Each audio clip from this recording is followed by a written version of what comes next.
Three, two, one. Hello, everybody. This is National Master Matt Fleury. We are doing a commentary on a tournament, the 2nd January Seattle Chess School USCF rated tournament. I will share my screen so that we can see what's going on, and we are off. All right, so there are a few Seattle Chess Schoolers, and we will concentrate on them. Whenever there's a game where there's something interesting going on that does not feature a Seattle Chess School kid, then we will, of course, go to that game, excuse me. Let's start off with Yelloween, and we'll look at it from her point of view.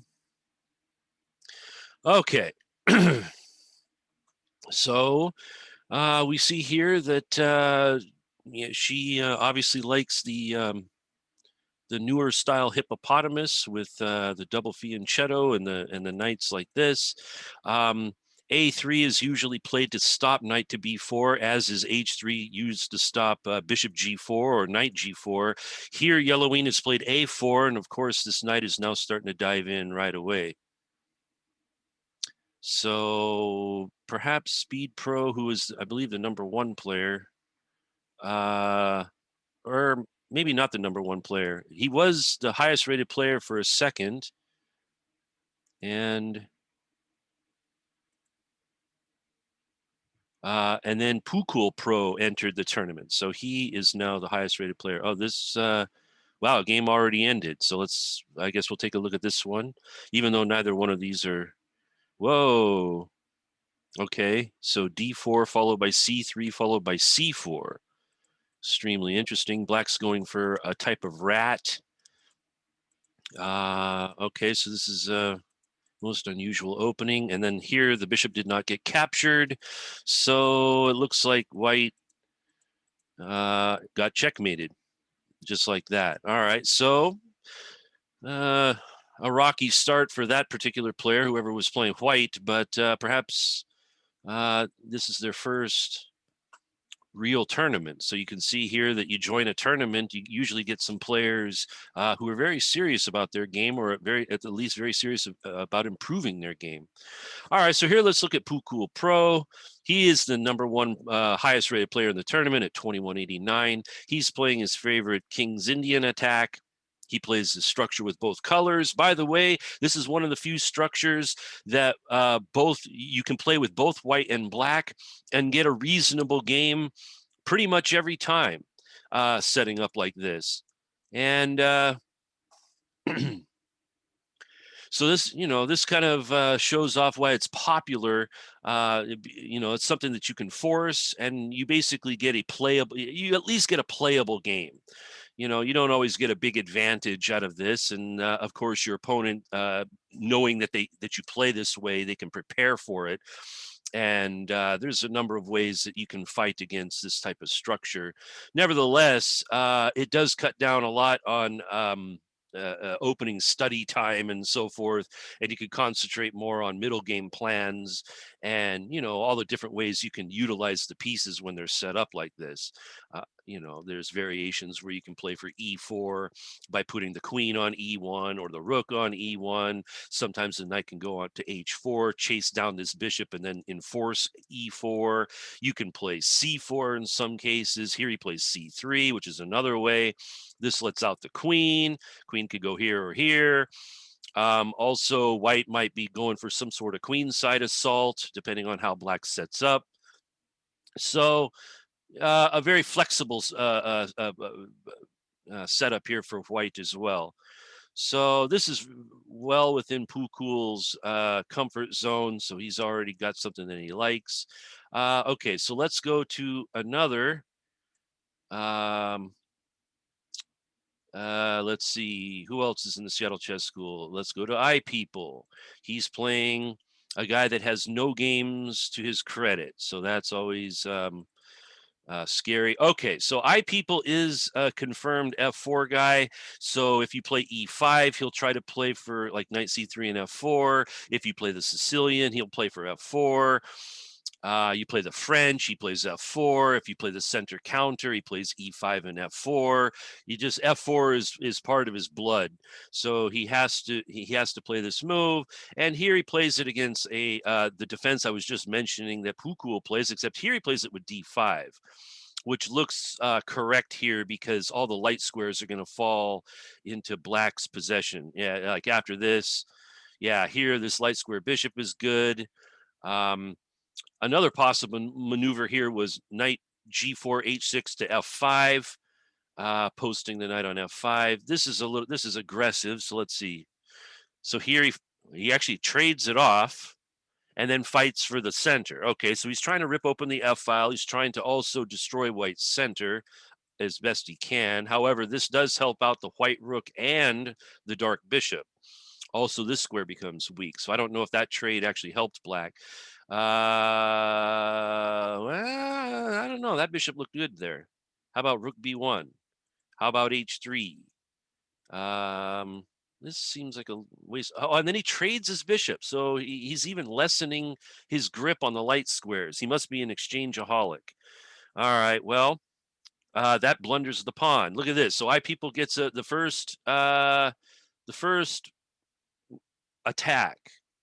And then okay, so I'm way far behind here.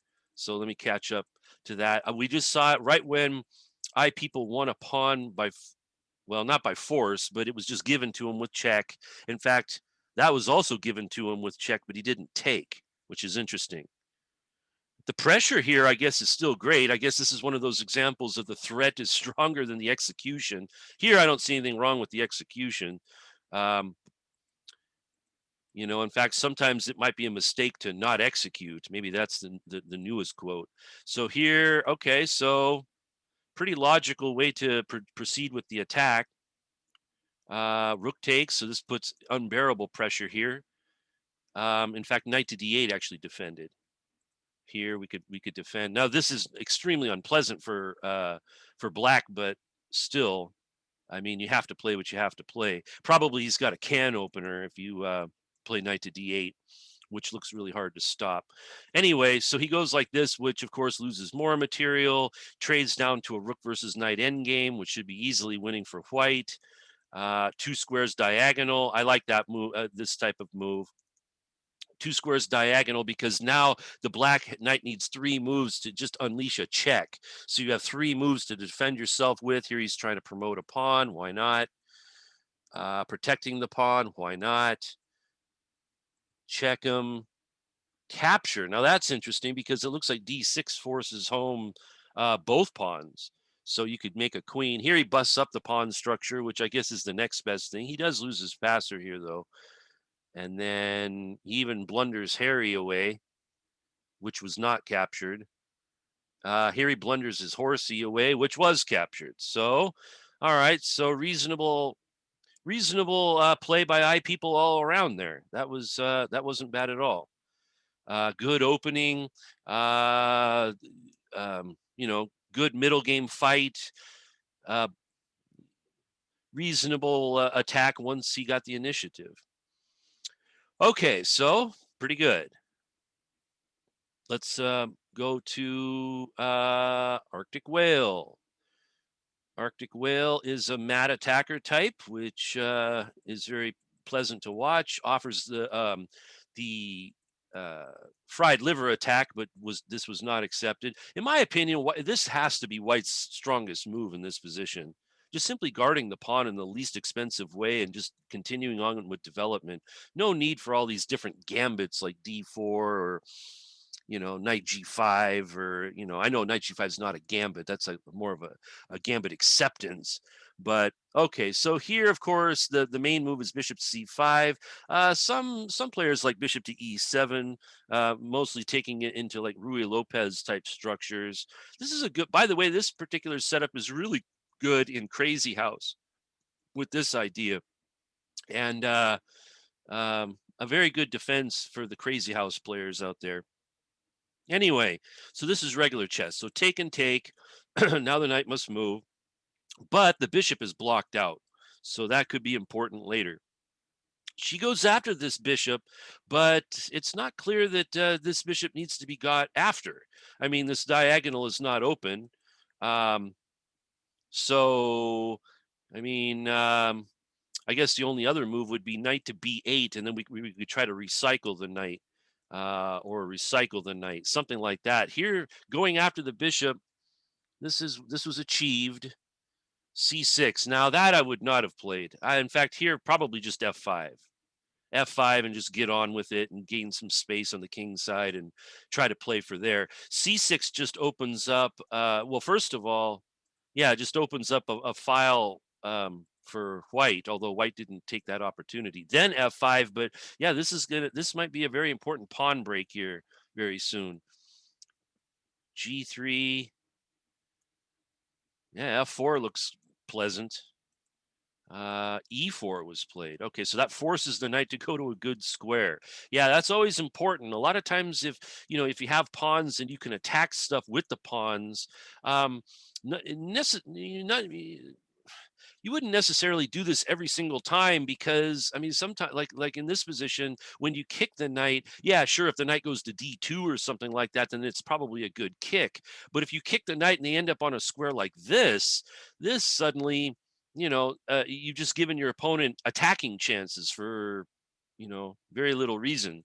So okay, so closes it off. So now white has one chance to play this move, which may or may not be good. They try this way, and of course, then the knight gets kicked around. So maybe black got lucky there with this one. I wouldn't be too sure about knight e6 though, because black would be forced to capture, white captures, and then white has access to d5. I don't know if that means anything. Maybe, maybe. Well, we'll check that later. But okay. Yeah, I mean, like for example, let's check it now. So like knight e6, bishop takes, pawn takes, probably queen c8 to hit the pawn and protect this. White can go queen to d5, and I don't know. That looks like pressure for white. 'Cause, I mean, black could play rook to f6, but there might be some bishop g5s. Try to exchange off the bad bishop, but crumble here on d6. Uh, yeah, I don't know. That doesn't seem very clear to me. Maybe white should have gone for that.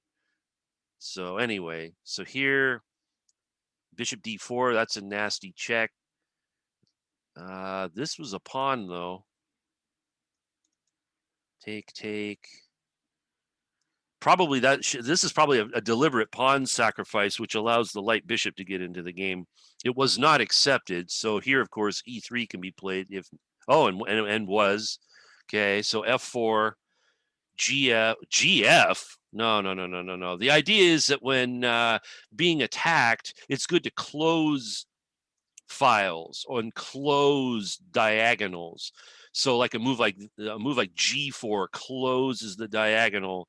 Now, of course, black has a can opener here with h5, which may or may not be irritating. Probably is, but still, after gf, this diagonal is open. This file is open. He could play bishop g3. Yep. Okay. So skewering here. So another good move. Line up on the king, protecting. So here. Oh, and then just sacks the bishop for no reason. Okay, that's and a pawn for no reason. And okay, so now give me the rook. Let me keep my pawn. Can I have your queen? Can I have your knight? Can I have mate? Ooh, that's a very greedy move. So, ooh, okay, so he does get rid of the bishop, but that is a nasty check. And now you could trade queens if you want, or you can win a pawn if you want. And wins the pawn. Okay, good. Take. Oh, but now white's not without play. Oh, and then the passed pawn has its say. And now the big threat, of course, is queen, which is going to happen anyway. So couple different ways. Nah, if you're going to do that, you might as well use the rook that hasn't moved yet. If you're going to make that type of move, always use useless pieces.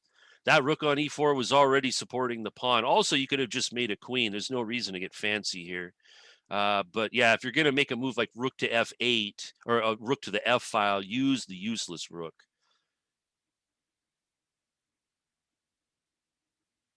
Oh, this is extremely fancy. It's probably going to work once you play rook to f1, but I mean, when you're playing somebody that you outrate by 400 points, you just want to win the game. You don't want to, just queen the pawn, just win the rook.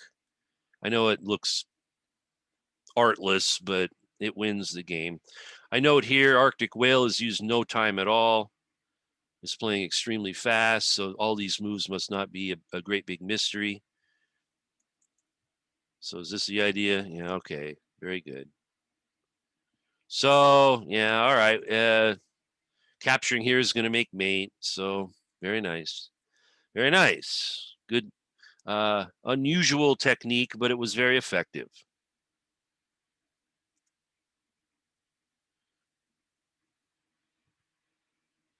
All right, so Arctic Whale can win this one. That's not going to be difficult at all. All right, let's go back to Yellowine. What is she up to? She's still playing the number 2 man. Okay, yeah. This was the hippopotamus. Yeah, A4. A4 is not the move. In fact, we even went over this A4 move.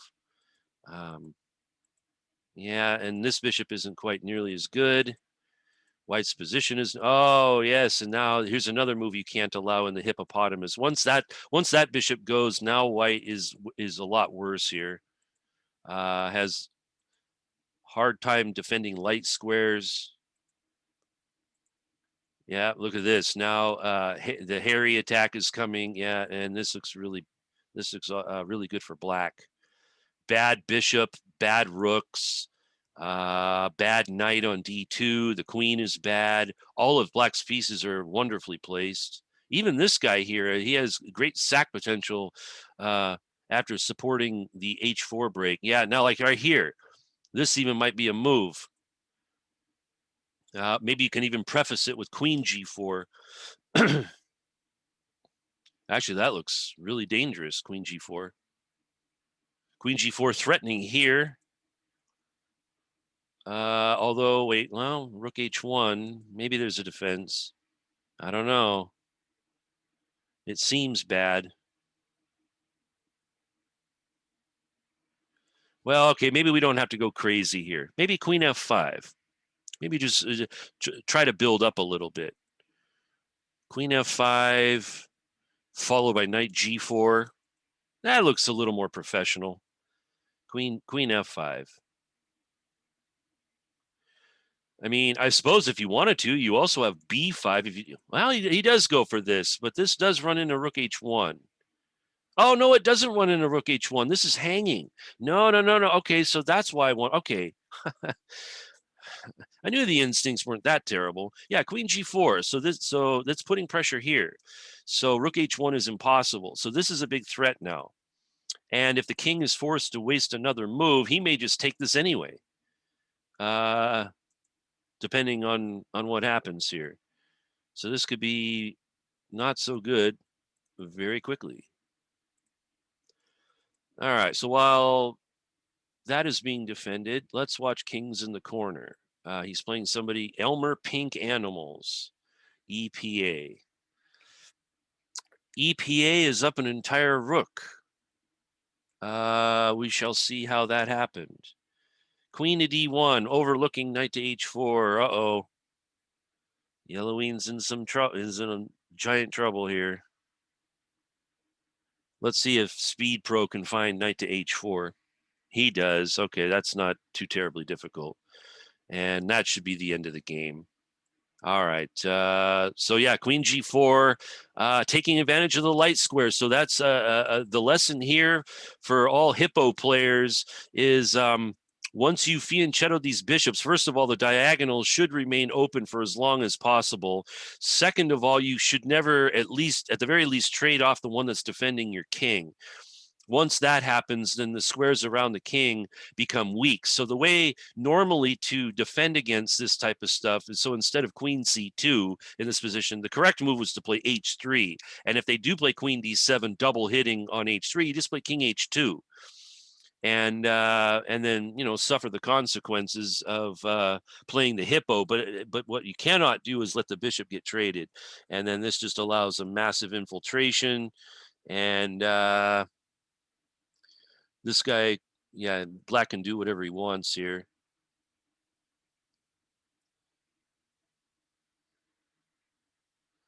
All right, let's see how kings in the corner got to this type of thing. So yeah, his favorite move, bishop G. So he also plays the king's Indian attack, but he likes it with a very early bishop G5, and he likes, oh, and he loses the piece. Okay, so maybe this is another refutation of this bishop G5 idea. There have been some Surgeon General warnings over this move, but so far he has ignored these warnings. And here he has to play a position down an entire piece. And he's exchanging while he's down. So that's also not good. Oh, and then he gets skewered. So every move is, oh, and he loses another pawn. So Elmer here is, well, he's taking advantage of what has been given to him. Well, what can I say? So here he trades queens even. So this is how he's down a rook. And he trades down. And this is easily winning. I wonder if old Elmer here has got good technique. I mean, he is up a rook here. So, all right, well, that's unfortunate. Let's go to Pukul.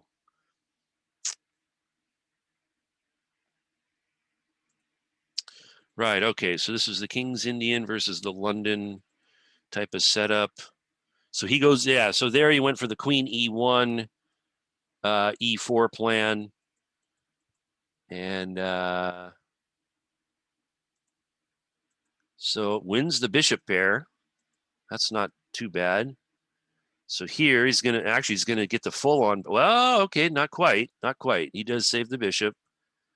Bishop E3. Okay, now what he wants to do is he wants to play G4, so this way he can make room for a rook coming to D1, some rook, and then just try to use the bishop pair to his advantage. G4 followed by knight F5 looks like an interesting plan too.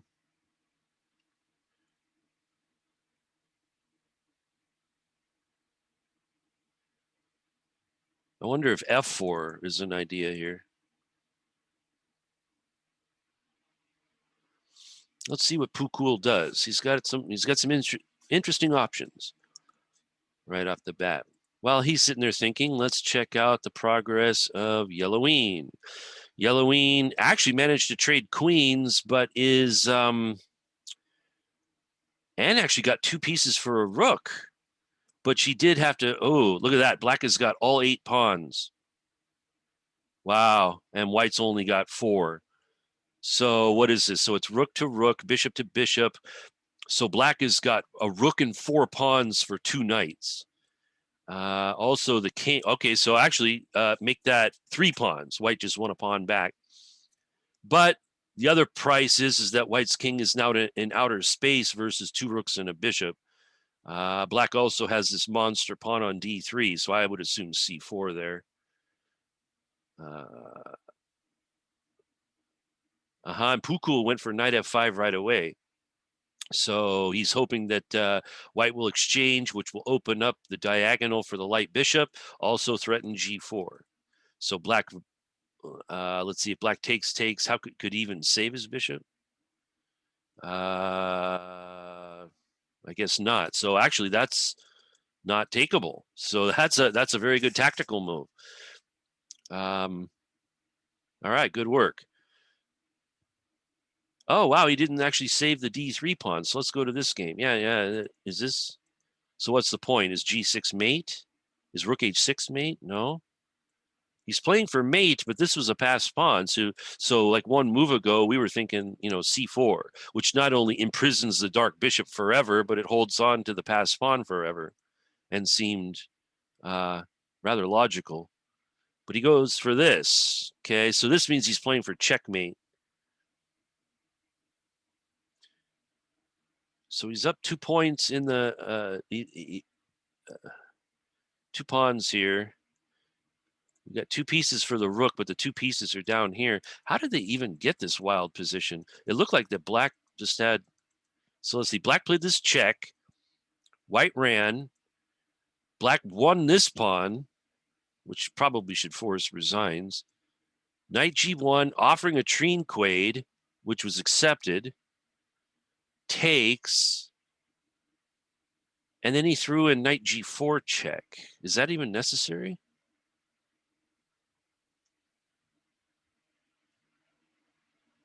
Huh. That doesn't even look necessary. I mean, this is pinned, so he's not. There's no even threat here. So the free move he throws in is this, but then the king starts to run. Check. Okay, so this is how the 2 knights got won. Take. Here, give me the rook. There. So already this was on, and instead took this one. Bishop to e7. This is still on, but does not accept. Then plays c4. Okay, so we eventually came around to this move. All right, so yeah, so this and this imprison him. This guy is now blocked up. This rook has got blockading duties. This knight, I mean, I guess this knight is basically his best piece. We have some options here. Was he actually going to try to get rid of his best piece? Her best piece? It does seem interesting, if that was the idea. Oh, and king's in the corner. The opponent's a mourner. Let's see. Oh, it looks like. Yeah, no, the game's over. Okay, so what happened? Oh, yeah, he didn't get any more chances. He got torn asunder. Yeah. Okay, so he eventually broke in on d3. So that's what happened. Take, and then okay. So the rest of that is pretty easy winning. Good job, Elmer Pink Animals. All right. Oh, and look at this, and the bishop got Noah's Ark, and there's no compensation for that. Even if black breaks in on the 7th rank, there's no compensation for this. Yeah. So looks like Pukul's going to win. Oh, and that's how that happened. So when he put his knight on f5, yeah, I was mentioning that this was not playable because once this happens, there's no escaping for the bishop. We would love to play pawn f6 here, so this way the bishop can back up, but that isn't even legal. And he just simply goes for the win of the bishop right away. So yep, now that's the Noah's Ark trap. And so you might as well give up the bishop, and this for Pukul should be a pretty easy win. We'll test his technique anyway, since he's the only game going on. Oh no, Yelloween's still playing, and now her king is on h1. So she had this really active king, and now the king somehow got to h1. Wow. And now the knight on h3 is being pinned, and if king to g2, then rook e2. And that looks massively unpleasant.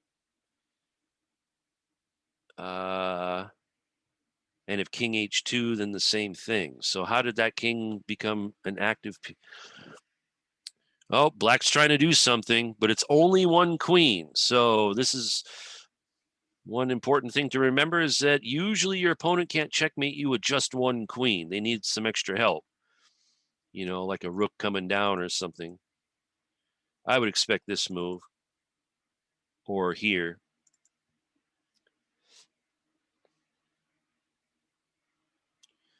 I would also expect possibly something like c4 followed by here, and block out the rook. Okay. Going after the pawn. Also possibly threatening g5. So this is, I guess, is a third option, although this allows here. So I don't know if I would have allowed that. It gives black some hope. It also allows black to play rook here if they want to.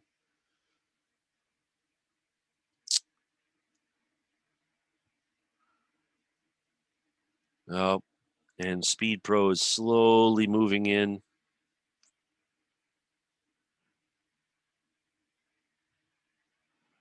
Okay, f6, that stops the g5 plan. So now we would definitely expect a rook to come to the file.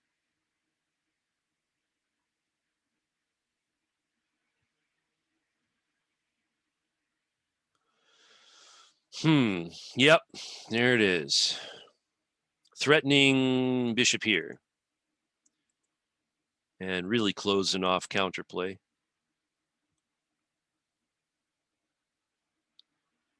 Oh, winning another knight. And that bishop on a1 never resurrected itself. So bishop to e1 is simple. Bishop to g5 was probably simpler. Yeah, because at least white can sacrifice the bishop. But, I mean, it's totally hopeless. The only hope now is stale.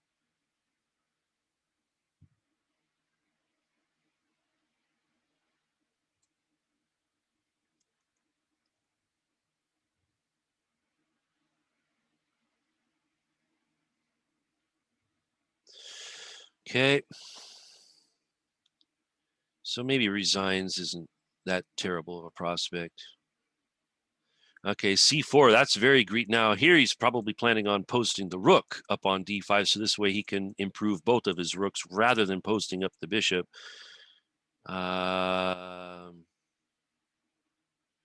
Yeah, okay. White could also like do a double, like post the bishop up here with check, then go here to e6, and then post the rook up on d5, and then back up the rook, and then all of his pieces are singing and cutting the black position in half and utilizing the extra piece. So here I would recommend this. This also protects the e6 pawn, just in case black wants to take at some point. And you could take back with the bishop. That's a bit extravagant. I think he's trying to go for this now, too. Maybe this is okay. I mean, black really can't do anything.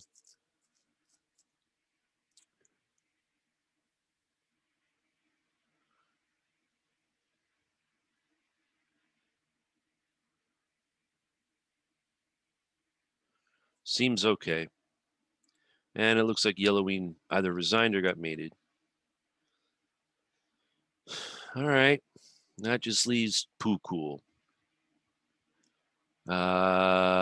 Technique pretty good. Okay, so that might run into FG actually. What, FG F5? Yeah, then all of a sudden this move doesn't look quite so good. So maybe we ought to be a little careful here.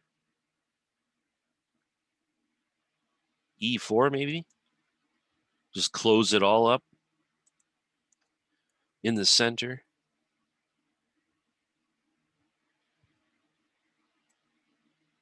Except for the D file. Of course, we can always reopen it with bishop to E6, but closing off black's possibilities with E4 and you know, stopping any F5 nonsense. Yeah, but now this might be black's only shot here, F5. If I was chess rook, I would play this. You're down a piece now you have some problems. Now you got problems. The H file's open.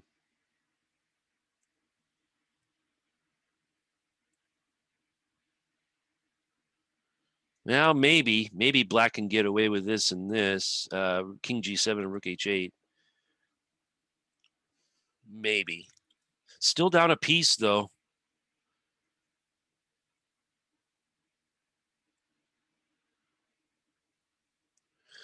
I like how Pukul is thinking here. You know, even though he has an extra piece and looks like he has good chances for the attack. He's, calculating some possibilities here. Yeah, the other thing I don't like about the FG break is that White doesn't have an outpost on E6 anymore. He could put the bishop there, but it's not defended. Whereas if the pawn were here, it would still be guarding him. So, and F5 is a problem. So maybe Chess Rook didn't have to throw in F5. I thought the opening the H file would be immediately devastating, but it looks like he can still hold on.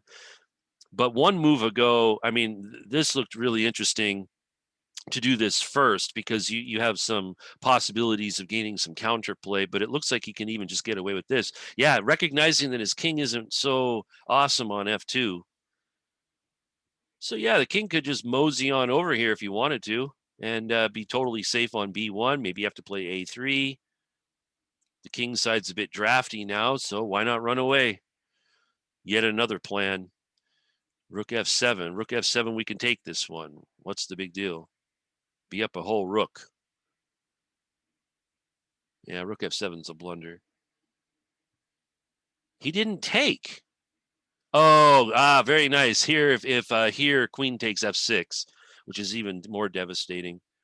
So he throws this in as an in-between move. And now take.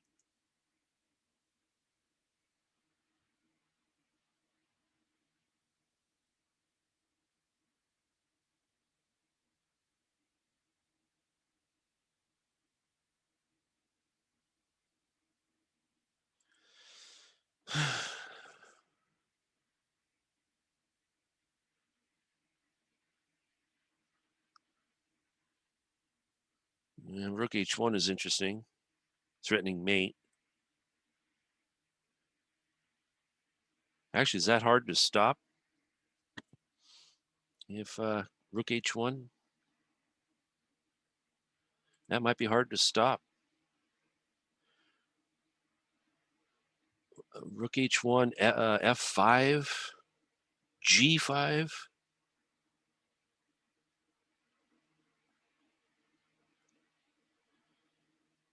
And Queen H6 is Shachmat.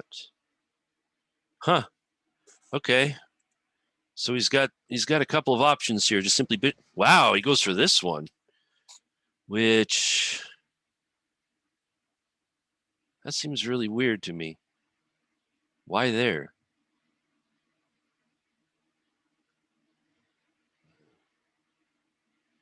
Probably the only move. Now, although this is so what? Rook takes rook check, queen takes, bishop takes, and then this, and he'll have to pick up the queen, and then he hangs the rook. Okay, so another combination that does win for white, but very, very unusual when, well, I guess when we had checkmate. Yeah, when you have checkmate, that's of course the ultimate combination. All right, so queen takes is forced because king g8 is queen h7. So queen takes, bishop takes, and then he doesn't have time to play rook takes rook because the queen is going to save itself. So bishop takes queen.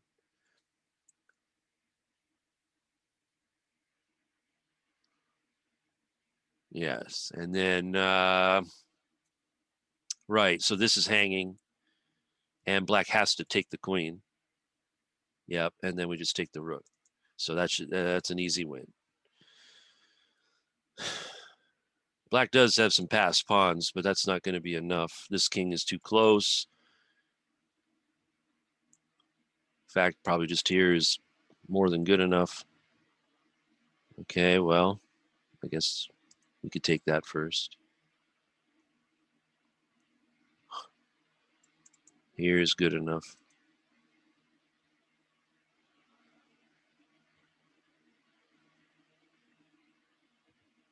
Simple. Simple and good.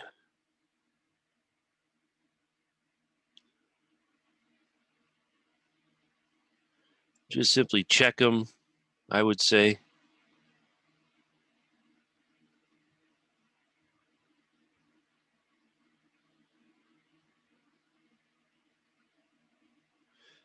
check him. Don't let black check and take some space away. Just keep your king on f3.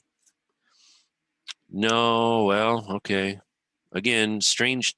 This technique probably will work, but these kind of habits are not good for positions that are more even. Now, definitely here e4. Keep the king back and then go king g4 afterwards. Yeah, there you go.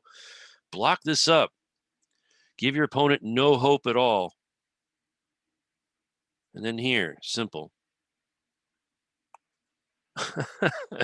Again, these are bad habit forming moves. This is like the equivalent to showing off, but there's no reason to show off. This is a good move. I could have thrown in h3. Maybe. What? No. You want? Oh, it was check. So what here? Yeah. And now black has, now again, this is winning for white, but when you can win easily, that's way better. That's way better. Always stop your opponent's threats first, especially when you're up a bunch of material. If your opponent has threats and you're up material, it should be a simple matter of blocking your opponent's threats first before executing anything you want to do. That's another strange move. Well, why not here?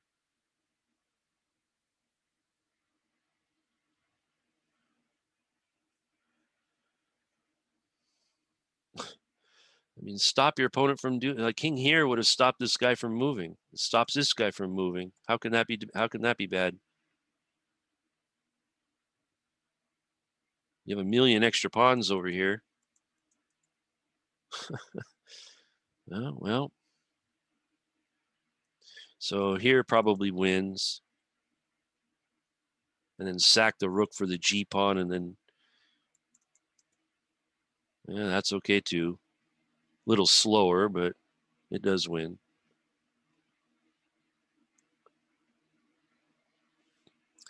I wouldn't expect this kind of technique from Pukul.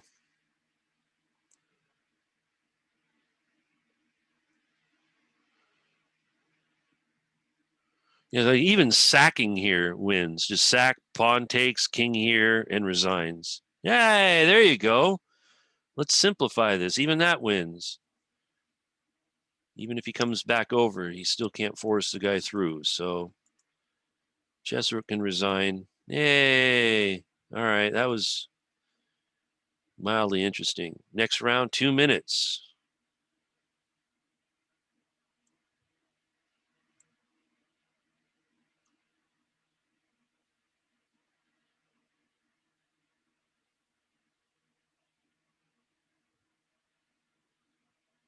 Mm-hmm.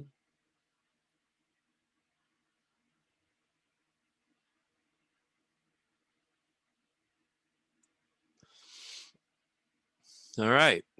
So had a couple of upsets in the first round, but looks like all the higher rated players held serve, as they say. But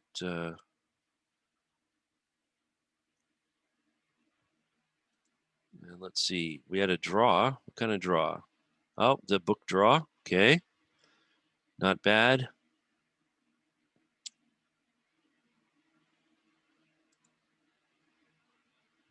And okay. So, all right. Interesting first round, I suppose.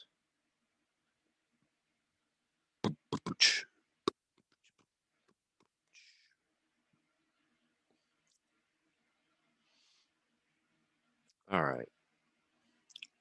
Have some water here.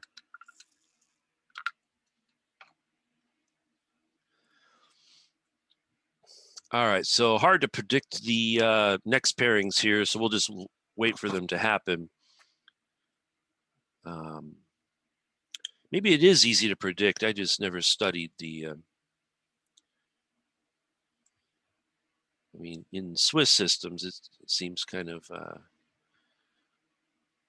obvious who plays who, but Lichess has their own way of doing things. Okay, so that's not one of that. Okay, so Pukul is playing Joseph C. That should probably be a King's Indian of some kind. I People versus the Big Man. Maybe we'll watch that one. Kid Curry versus Arctic Whale. That's a good game. And that's all for that. Okay, so let's watch Arctic Whale here, and we'll watch from her point of view. Flippity flippity. All right, so 4-knight Sicilian with bishop g5. I don't believe this is one of the critical moves. The critical moves here are either knight db5, which we've covered before. Also, knight takes c6 followed by e5 is a critical move. Bishop g5, I don't know. It seems like this might be okay. So this transposes into a Scheveningen, where white played bishop g5, which is not a typical anti-Scheveningen type move. Bishop e2, however, is, but usually with the stack of bishops, that's a good anti-Scheveningen type setup, like Anand versus Kasparov back in the mid-90s. Anand played this way against Gary and got a number of good positions out of it. So this and this is it's a different combination. Oh, and black didn't even bother with the Skevy, which was d6, but just went for d5. So now we're getting more sort of a French type structure where the center is getting opened up rather early, or possibly closed up, depending on if she plays e5 here, but does not. Okay. So what? Queen b6 is interesting. Castles might be reasonable.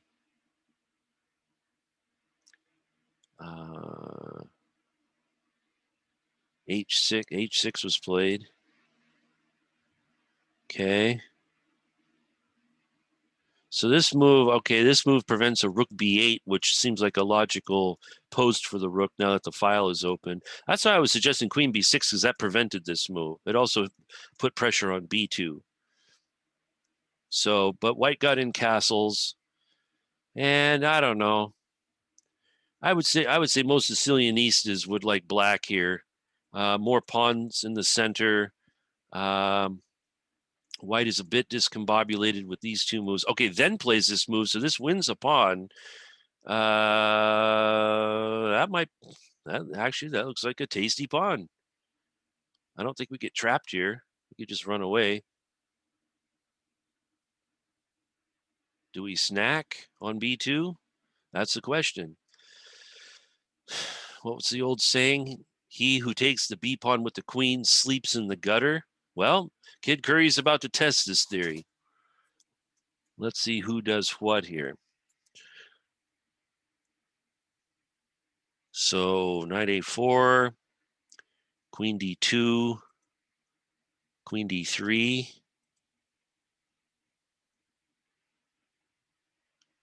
Yeah, maybe not here because of bishop b4. Yeah, I don't know about that. This is walking into this. Bishop b4. How do we get out of that? Knight a4. Knight a4, no, and then actually taking wins a piece. The bishop on f4 hangs. So bishop d2 looks awfully convincing.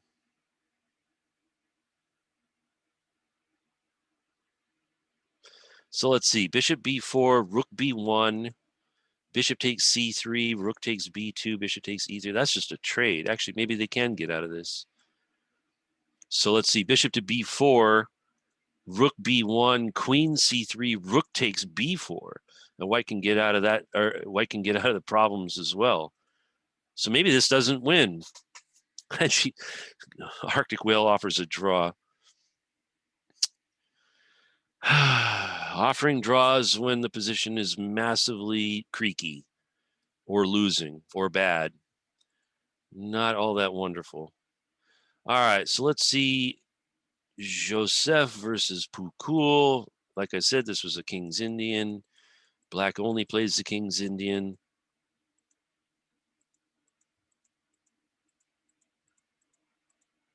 All right, so typical stuff here. White's playing kind of like a London system type of thing where, except the bishop went from here to here, but it's still bishop f4 to here, so it's still London style. Knight c5. Okay, so outposting the knight, possibly trying to go for f5. c6 might be a move to protect this square. The bishop can now get out. Looks like black's doing okay here.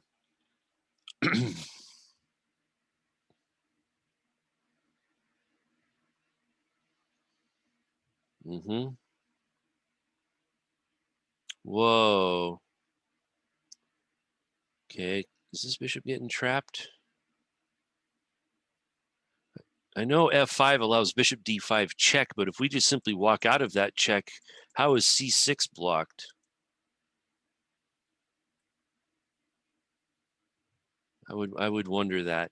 And if you play f5 and he backs up this way, now e4 is on. So f5 looks like now he goes for it first. So this also is interesting. So this is just threatening f5. But again, this is I guess what is the threat is stronger than the execution. I don't know. Sometimes the execution makes sense. Actually executing the move that you have. I don't know. So like f5, bishop d5, king h7, or h8, whichever one was stronger. And then, yeah, how do they get out of c6? What do they play, b4 or something? I mean, diagonals and stuff are getting open. But on the other hand, this is a case where this is so here's the difference is that now white might actually be able to take, since white, it looks like they're about to lose a piece anyway, unless I suppose they could retreat the knight, like retreat the knight, f5, bishop f3, e4, bishop e2, I suppose, and go in full defense mode, which is possible, but it's also possible for white to go for aggression with bishop takes, pawn takes, and queen takes, and just play the position.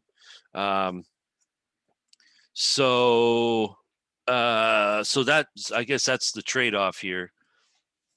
That does win a piece for black, but like I said, sometimes executing what you have might actually be better. We shall see. We'll check. We'll check that later.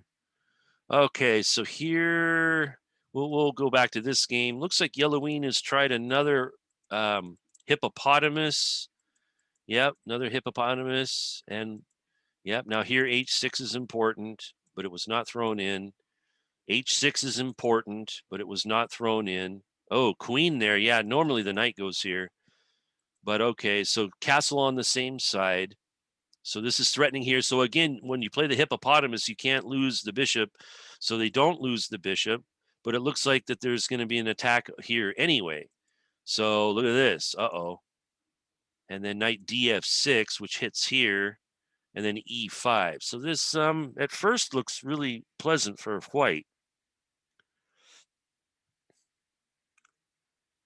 Really bad development, especially this guy and this guy. This diagonal is now clogged, but this one's wide open. But white has got some pieces that can't be kicked away here, not very easily. Ooh, okay. So it goes for a counterattack. Here. This isn't white's greatest bishop in the world. But we have it also a counterattack on e5. So, yeah, here I'd probably expect some sort of rook lift or maybe a can opener. Yeah, this doesn't, it looks like white's got some choices here. Black might have some sneaky counterattack possibilities. So we'll keep an eye out on that game. That seems very interesting. All right, let's go to iPeople here. He was playing the big man. Let's see, 6-7. So iPeople's up a pawn in an end game. And not only that, has a fork and has better pawn structure to boot. Okay. That seems pretty good to me. All right, so we have a very old Rui Lopez with maybe a modern twist here with knight here and knight here. A6. A6 doesn't seem all that necessary. Knight B5 was not a threat. Castles. Tries to trade. Trades. Trade. Oh, this is how the pawns got busted up. Oh, so he gets to do this. All right, so putting pressure here. He goes for a disco, but after capture, capture, take, and take, he loses a pawn with this. So this suddenly looks extremely good for black, obviously. Up a pawn, better pawn structure. White's got a better development, and he's got a better rook. But I don't know. Seems like black is for choice here. Black's got a really good knight. Can play f6 and bring his king in at some point. You may need to guard this square first. Knight d6 is a nice little way to prevent the rook from getting in. Also eyeballing the weak square here and here. So, like, for example, if white plays bishop to d2, actually, if bishop d2, then rook to d8, and black wins much easier than before. So people adding some endgame technique. All right. All right. Not bad. Not bad. Okay, so let's go to kings in the corner. Okay, now this is a real rook and pawn endgame where a rook hasn't been lost. But we'll check out this move here first, because of course he can win this pawn and attack this pawn as well, but I don't know if we want to allow this. So we have rook to d7. So let's see, knight takes, rook d7, rook c8. We're up 2 pawns. The knight can always back off. Yeah. And then the other option is knight d6, just to keep the rook out. Knight d6, bishop c5, rook d8. Now we're in a pin. I don't know if we need to play like that. I like this move. And then we can always play defensive with rook c8 and then bring the knight back and then slowly bring the king over to e8. This looks really good.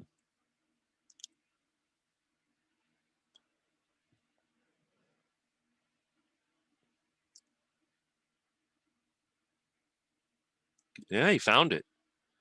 He found it. Okay, let's go to this at rook and pawn endgame with kings in the corner. So, okay, so a king's Indian, again with this bishop g4 move, and his intention is to trade. I've actually seen some people in this position play knight to g1 before and try to trade off bishops rather than let him trade off knight. But this isn't going to happen in this game, so he gets his favorite exchange. He gets queen a5, and then queen c7. He normally puts his queen on c7 in this structure anyway. I don't know what queen a5 was about. Walks into this one, so the bishops get traded. And this is exactly the type of thing that kings in the corner likes. Wins a pawn even. Exchanges down, walks into a pin, trade. This skewer looked nice. Well, maybe not. Give me the bishop here. This, no. So he doesn't, so he met, whoa. So he manages to win. Okay, so he has 4 versus 3. We notice here that the time here is 17:21. We started off with 15 minutes, which means they're playing extremely fast. This is a Seattle chess school thing. They love to play super fast. I'm not certain why. Oh, and then, even bad king play. Very bad. Now white has, well, there was no reason for that. So, and it's a draw. Nah, I don't know if that needed to go like that. That seemed bad. Okay, let's go back to the whale here.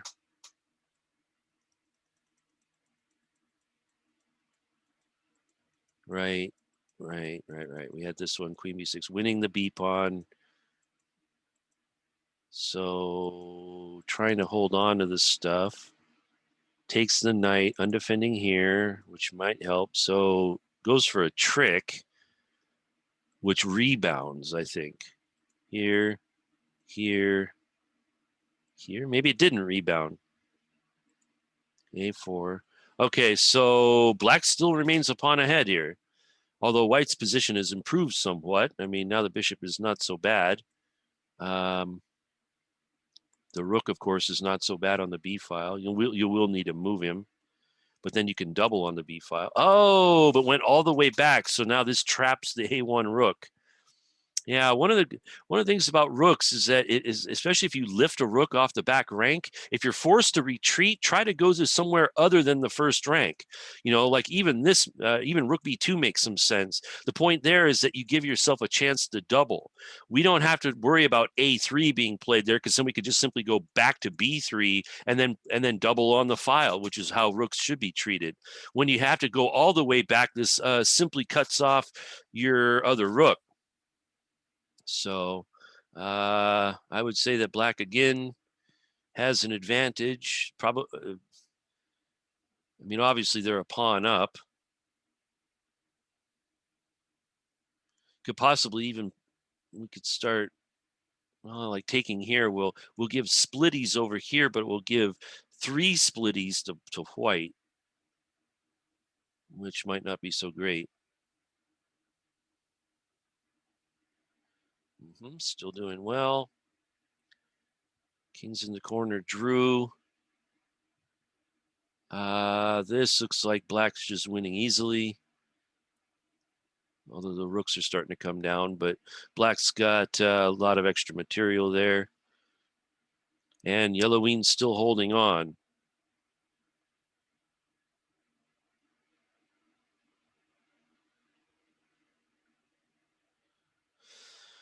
Still holding on. So here comes c4 in the little board here. Yellowwing is now suffering through a can opener here, although even that doesn't look decisive. So maybe she held on here. Although still has a bad h8 rook, a bad g7 bishop.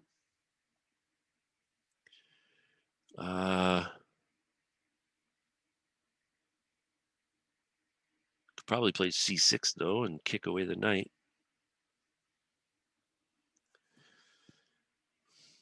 All right, so c3. So at least trying to get rid of one of the bad pawns in the position. I note here that Mr. Curry is using his time.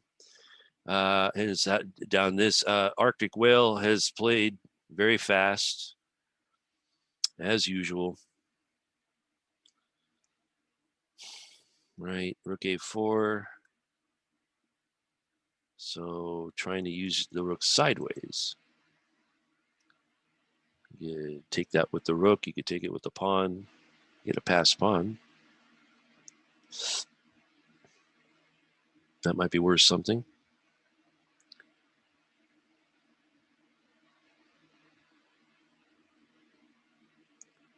Takes with the rook. Okay, so he remains with splitties. And white now only has one weak pawn. So that seemed okay.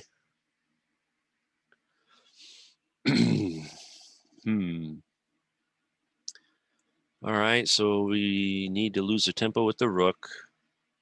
Could probably follow the same advice I gave earlier and not go all the way back. Good move. This gives you a chance to double. Going all the way back does not give you a chance to double. You have to waste more moves to achieve that. All right, so here it looks like people can make a pass, and he does. He makes a pass pawn. So now he just needs to play king f8 to e8 on the small board here. And the rook is lost. So white needs to be very careful here about his rook.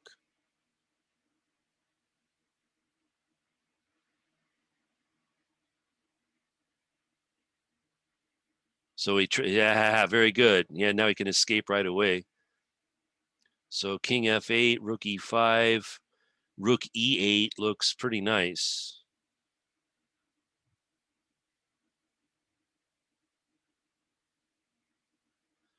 And Arctic Whale starting to make a comeback here, starting to grab some squares on the queen side.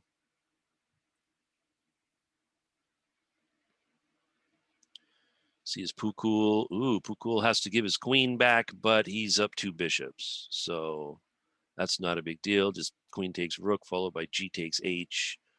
And that should be winning easily. Now he just plays gh first.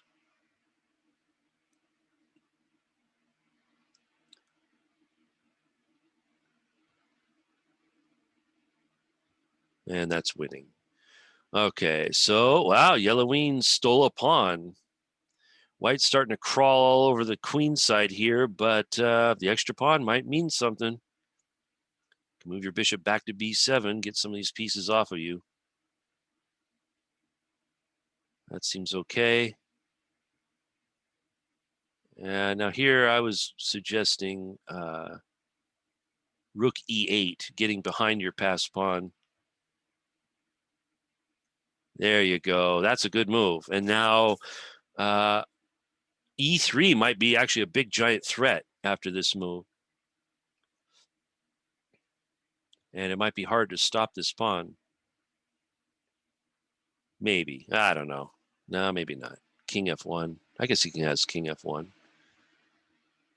But nevertheless, black is up 2 pawns and a healthy pawn structure. So that should be fairly decisive.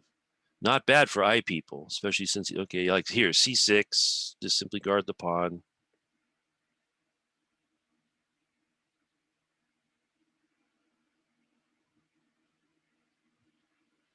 g3, making some air, but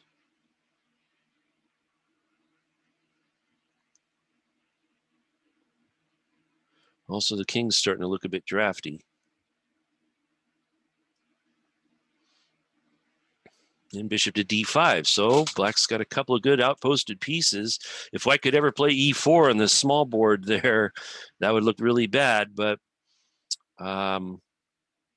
looks like the hippopotamus is starting to crawl out of their problems once again.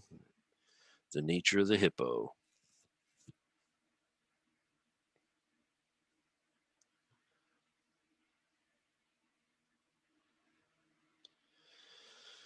Okay, so just I don't know if trading rooks does anything. Rook here, trade, king g2, and then we would like to be able to infiltrate with the queen.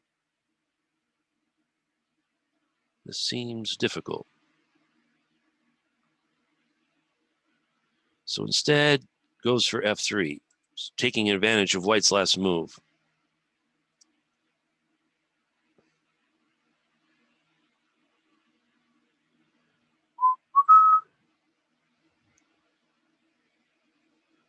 Rook to e7. Oh, he did play e3. Yeah, no. Now he's going back to his aggressive tendencies. But now all of a sudden the pawn is lost. Yeah, that e4, that pawn was perfectly placed on e4. Now in this position, white's going to get at least one pawn back. Okay, so exchanges bishop for knight and does a ha ha ha ho! Look at that. We have disco here and a skewer here, and all of a sudden, but there's a stinger. No. Queen takes a1. Oh, that was what was missed. And now this is just going to get to a bad endgame because a2 is hanging with check, and you could trade rooks, and then the a pawn is going to be king here. So yeah, this is all very fancy, but it's not going to work.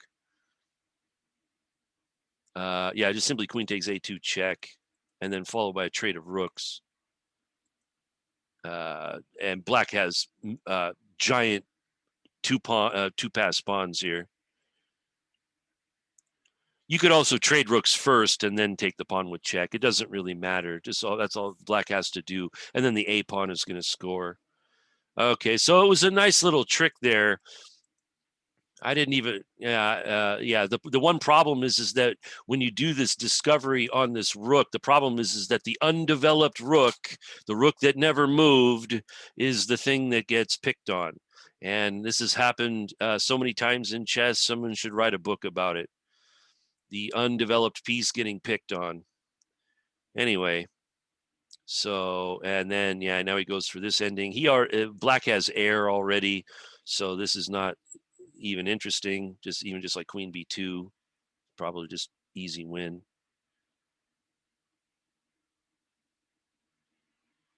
c4, huh? Okay, so getting extra greedy. Okay, only move. Oh man, and Speed Pro went for a queen trade, or a rook trade rather. That looks very risky too. All right. So all the checks are covered for the moment.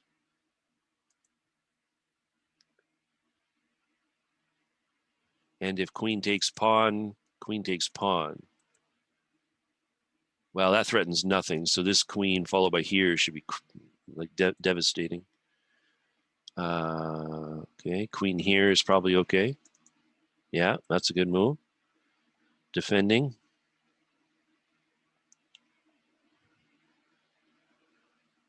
Oh, and look at that. Yellowine on the little board here managed to get a pin of a rook to the king.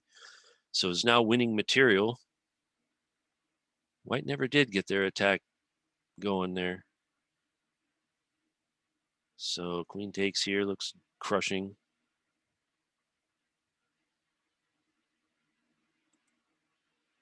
That looks okay, I suppose.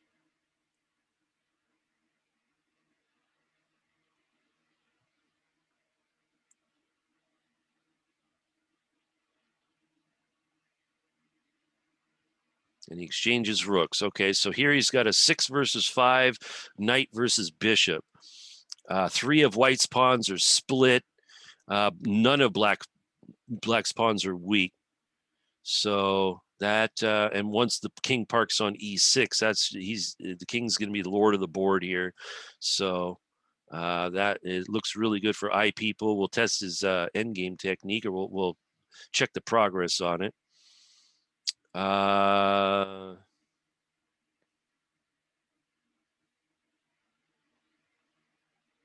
Yeah, simple and good. No need to make this difficult. So this threatens here, threatens here.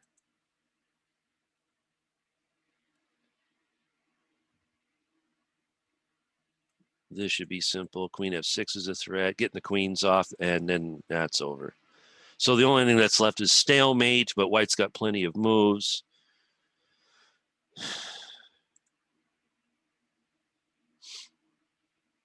And then here next.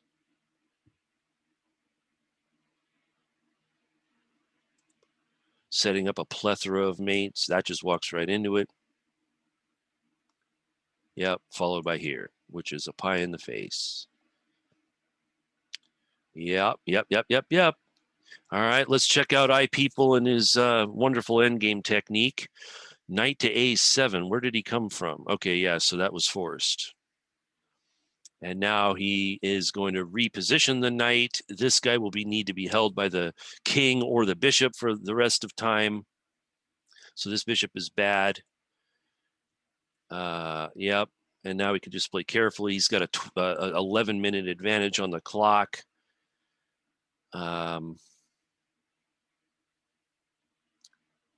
Yeah.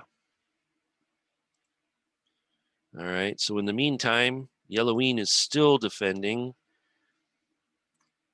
this attack. So, and he just gives up the pawn right away. He didn't even bother holding on to it. And now what? Just f6. Simple and good.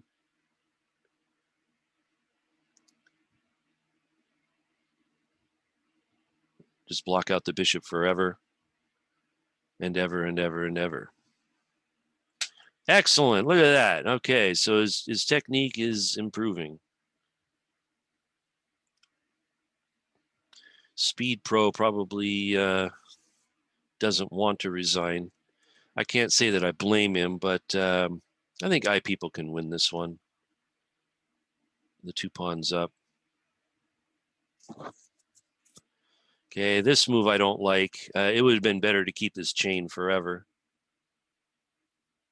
He's trying to play this aggressively, but it might be better just to hold the position and slowly push him backwards. Yeah, already forcing f5, but now you'll have to move the knight on the next move. All right. So this is still probably okay for black. It's giving white a lot more than they deserve. All right, so you just move the knight to somewhere.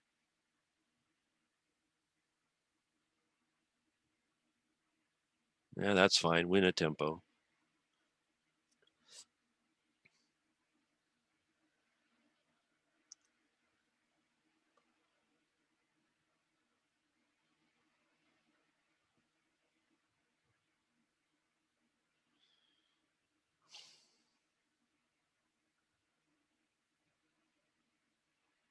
King to d5 seems okay.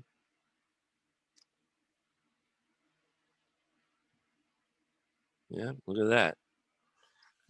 Now this is threatening, like if the bishop goes somewhere exotic like h8, it's threatening knight b6 to take in this pawn, which gives him a passer, another passer. He's got two passers now. So here, what, c5 followed by knight b6 ought to be resignable. Now he does this first. I don't know if this is necessary. He didn't have to prepare c5. Again, sometimes the threat is not stronger than the execution. Just execute, and your opponents resign. Now here, here the point is that, yeah, now this is winning a pawn, but the problem is that black now has doubled pawns. Now, of course, if you could play knight c4 and run the pawn, that's just going to win easily. But white can, of course, sack another pawn here and maybe have some defense. That does nothing. Just simply knight f5. Or knight c4 rather. Sorry, knight c4, and then a4, a3, a2. Now he does it first, but again, blockade first. Give yourself a chance to actually promote the pawn without them causing too many problems. Pawn, knight c4, and then run the pawn. Then there's no hope. And now here he's not giving up. This is the problem with having bad technique, is that if you don't do it right, your opponents don't resign. If you do it right, then you'll know you did it right when your opponents actually give up, knowing that they're winning, knowing that you are winning, rather.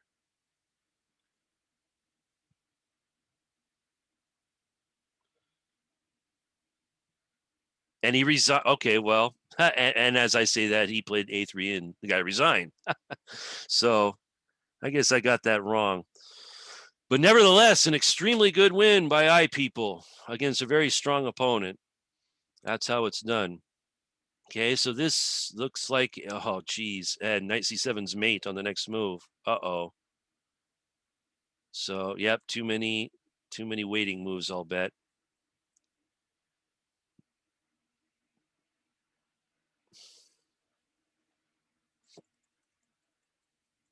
All right, good attack by Jordan. He lost material, but he never kept up. The pressure never let up. So he lost that. But then it turns out that even though he lost all this material, he's got 1, 2, 3, 4, 5 pieces attacking a king. That's way too many. So of course, the main way to try to block all of this is to either push the pieces backwards so that they're not attacking you, such as, oh, I don't know, like maybe bishop f8 was not a move. Yeah, I mean, actually in this position, what was wrong with bishop to f8? What is wrong with this move? So here first, which also is kind of weird because we could have also have played check, force the rook to go backwards, and then come back here with check. So we would have gained an entire move there. So that's actually really important. Let's see. So here, yeah, on this move, if you really wanted your queen here, check first, here, then check again. Now you get this, now it's black to move. And the difference here is that you could play bishop to f8 and gain yet another move. In this position, back here, no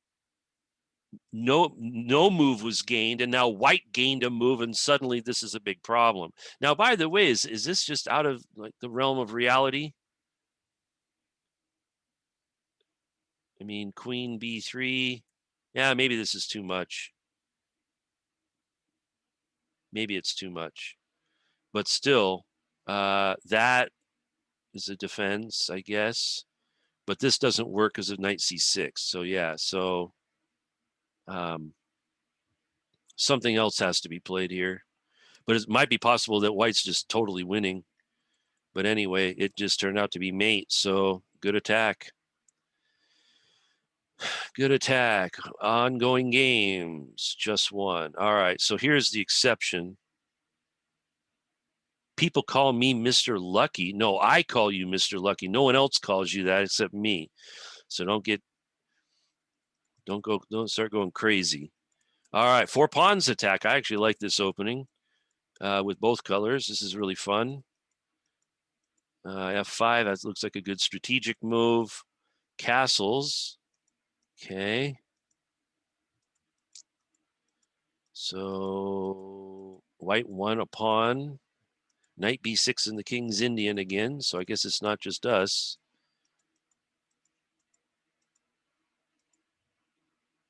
And take. Okay, so it looks like white is up some pawns here, but is down on time. This pin might be significant, but might not. White can easily just break the pin. So the question is black's queen and knight activity worth? Yeah, well, so now there goes the activity. So the knight can still come back out, but is this worth 2 pawns? I would probably say no. White is probably winning here.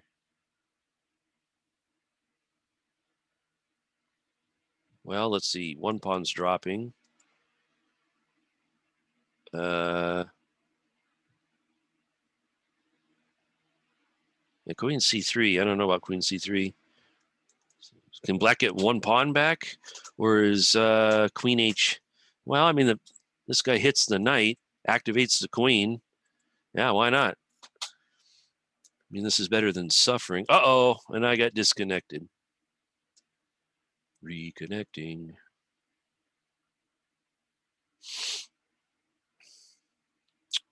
We shall wait.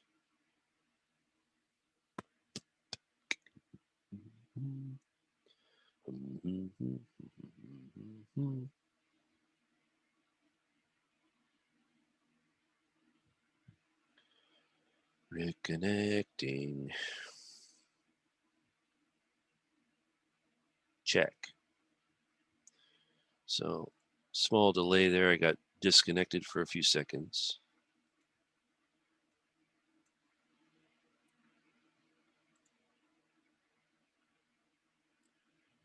Here. So hitting the knight and protecting his knight X-ray style.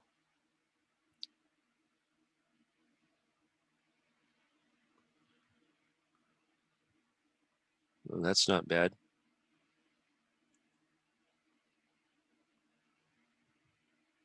So let's see if black takes and white takes and black starts moseying back over here.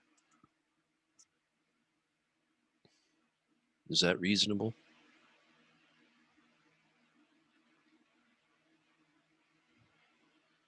No, he's going to do something else. The knight is Tsujid, though. All these squares are taken up. So I don't know if giving an extra check is going to mean anything because this is check.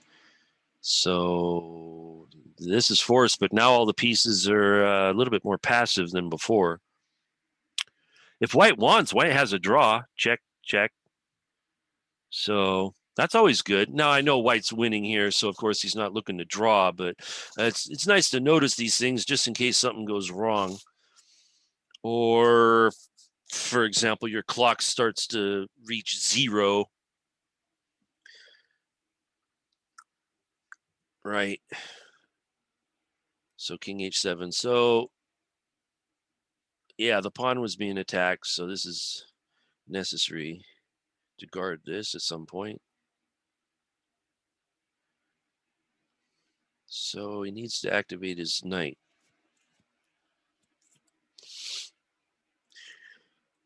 Incidentally, if he wants to add some more time on his clock, he has the ability to check and do that at least once. and then come back again maybe twice, and then gain like 30 seconds from the experience. So knight g3 maybe.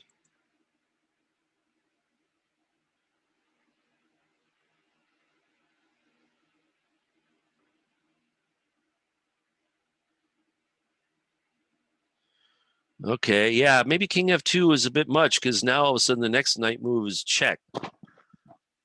Even here. In fact, that check might look a little annoying, frankly. Uh-oh. And the technical phase is starting to oh wow.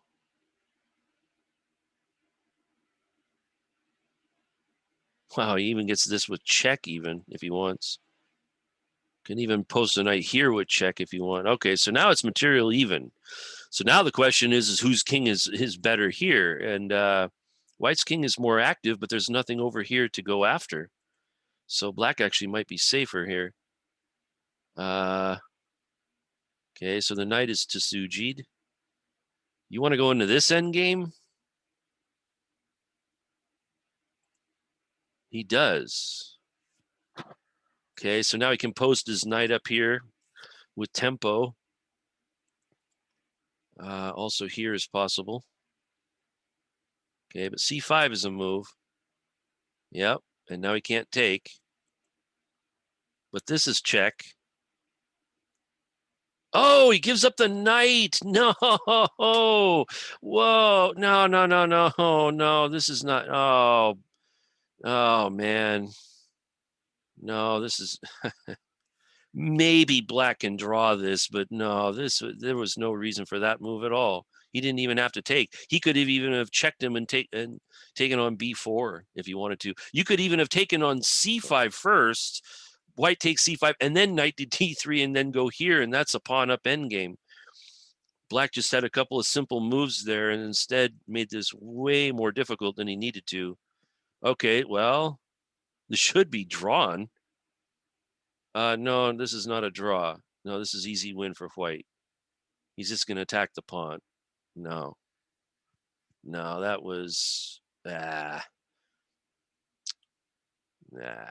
okay, I'll spare you guys the rest of this.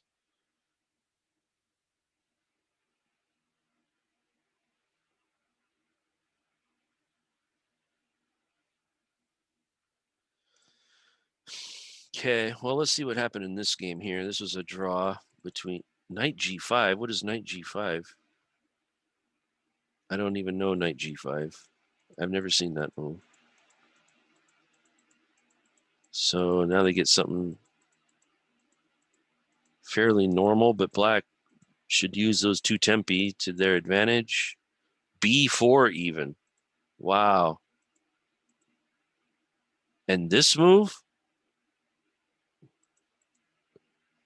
Okay, so black's up a piece. And looks like he's winning easily.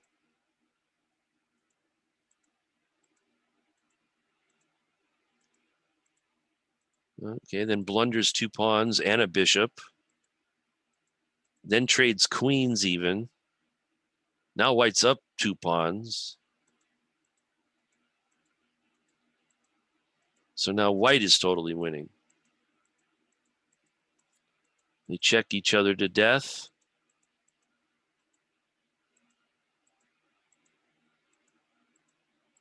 Okay, white's being careful until that moment. Now white's up two pawns. What's that move? Why not this? What's going on here? What is this? King g6 was winning easily. Oh, well, all right.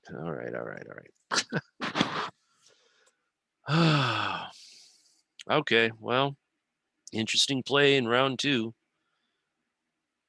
Here's a guy with two draws. Oh, yeah, that's right. They drew with kings in the corner there.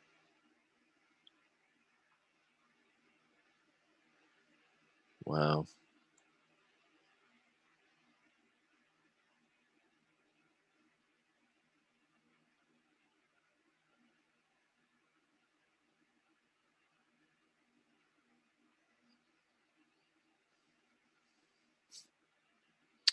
"30 seconds."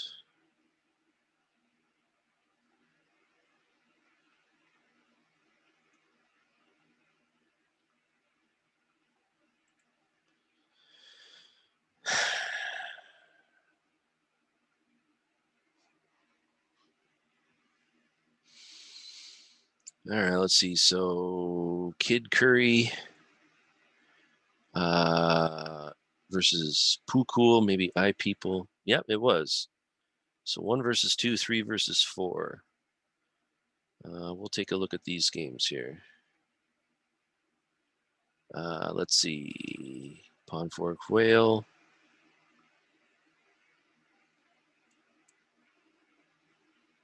All right, we'll watch I People. Yeah, kind of an exciting opening here. The Grand Prix attack, an I People's specialty. He likes the versions with bishop to c4. Also, the versions with bishop to b5 are interesting. a3. Okay, so I've seen this in YouTube videos before, trying to give the bishop some space. Well, okay, now that is new. Normally they play d3. So now we've transposed to some sort of Scheveningen, where the bishop is here instead of here. And I guess the bishop is going to eventually post itself on a2. The f4 move, though, sometimes there's like queen b6s cause problems. Yeah, in fact, we're going to see this. Right, so let's see, bishop to e3, queen takes b2, knight a4, wins the queen. So white can do that. Oh, but that should lose to e5. Yeah. Here I think white can actually get away with bishop e3. And then if queen takes b2, then knight to a4 is a nice little trick, which actually traps the queen. Knight e2, however, runs into the old e5, and white can resign. Let's see if he finds it.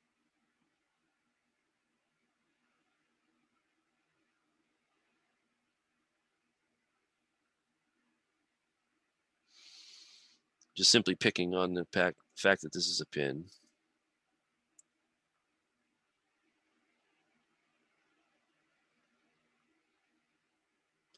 There it is, and that should be the end of that. Okay, so let's go to Poo Cool here. 1 versus 2. So okay, so straight up King's Indian in reverse. Knight a3, good move, threatening here. Or I mean, not threatening there, but just planning to go there rather.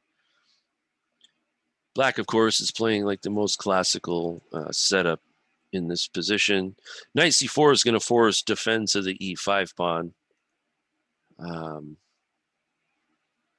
Yeah, I don't know about these queen c7 moves. Maybe that's legal, but I don't know if the queen really wants to be posted there. So maybe like angling for this move. We shall see how Kid Curry handles this. All right, so what happened to Yelloween? Did she get a buy or something? Oh, and here we got Kings in the Corner versus Heated Apple. And it looks like once again he played his favorite strategy. This time, however, he does not give his opponent the... Oh, and then the c6 guy hangs. So nice little tactic there by Kings in the Corner. If you can find queen takes knight.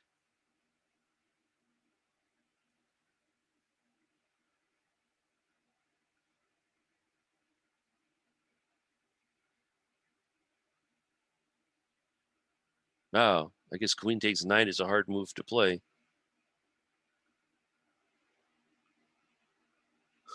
Oh, look at this game. Here, black went for h5. So he said, forget positional niceties. Let's just play for a mate.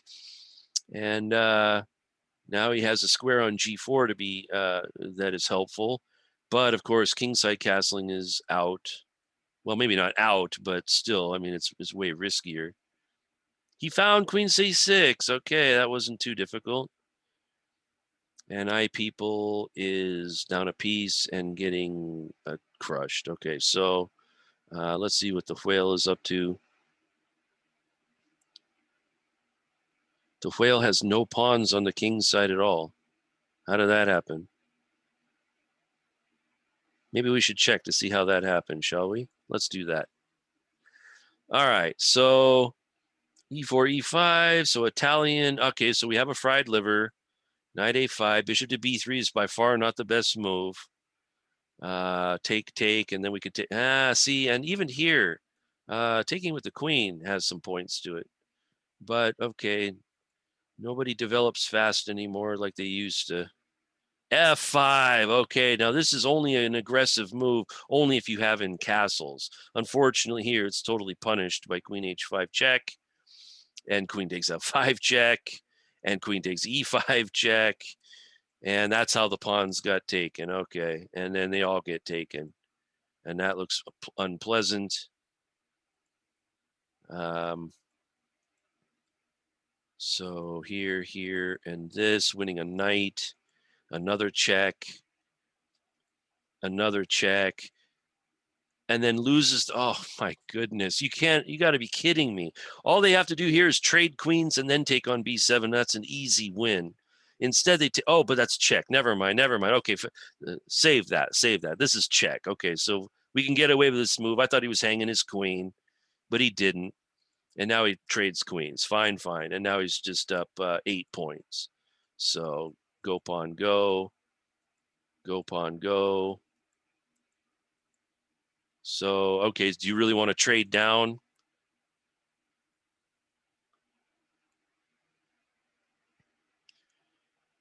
I guess she wanted to trade down, but yeah, you're down 7. I mean, this is easy win here for white. Okay, so I thought chess pawn fork slipped a little bit, but that was okay. The bishop is getting taken. Well, let's see what Mr. Lucky is up to here. The luck man. So I guess he has this as a threat. Zaymaster has an extra piece and an extra pawn. So what, just king h8? I mean, is that too much to ask for? I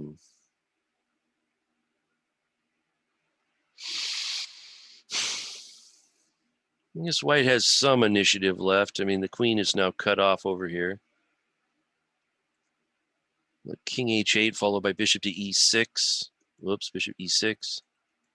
Then get the queen back into the game.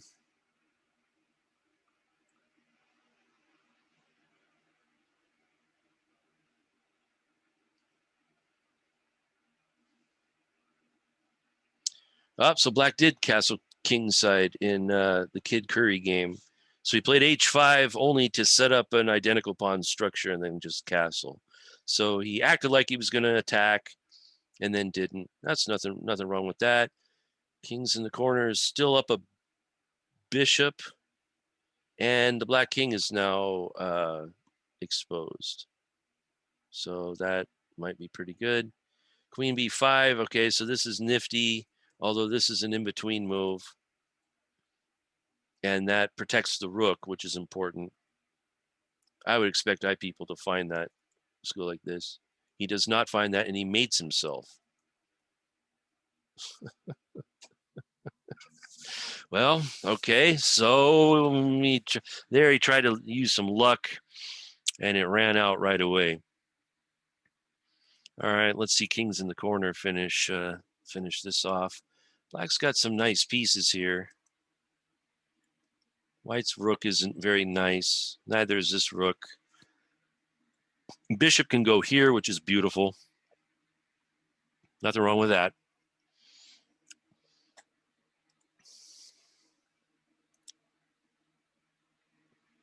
This looks pretty good for white. Again, I note the fast times Well, that is a different because that hangs here. So give it a think here. Well, okay, so he sees this move.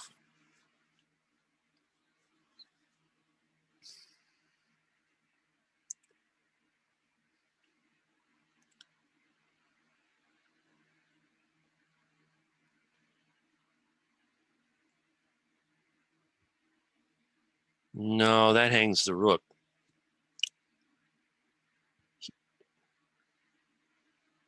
Yep, and that was noticed.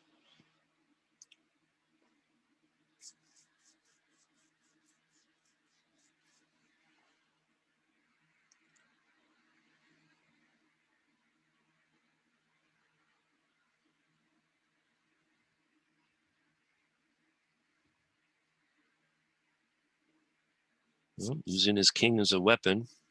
Bishop to e4 looks good.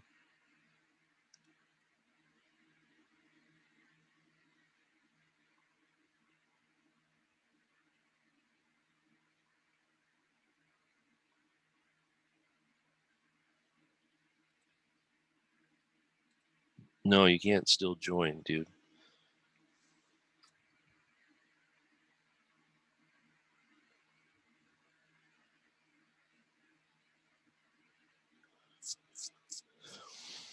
Okay, so Pukul goes for kingside initiative. So black's got a king's Indian with his bishop already on e7, which is where they usually go eventually. Okay, so now what? Queen here, king here, queen h4 is mate. Queen here, rook h6. Not quite mate. So the queen h8. There it is, queen h8. Because then if rook h6, then you can win the queen. And if they go back to g5, then queen h4 is checkmate. So queen h8 is the winner here. Let's see if Kings in the Corner finds this.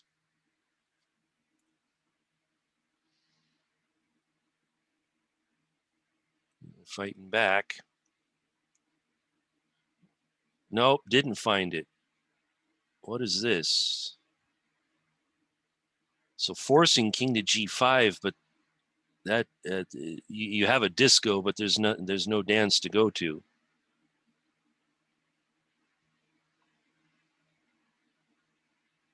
No, that was a bit sloppy. Sloppy and fast. Too fast. All right, let's see what Selena. Oh, rook versus pawns.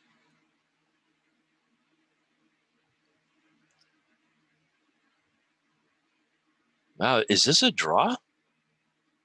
No, the king is just coming here next. Okay, yeah, I thought the king could stay here. How did that happen?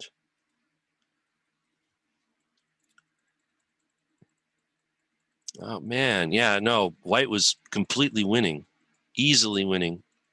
Should have been resignable.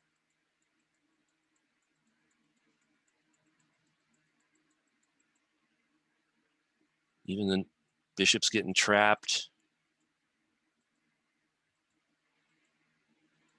Oh, lost a knight. Thought that was mate. Discovered that it wasn't.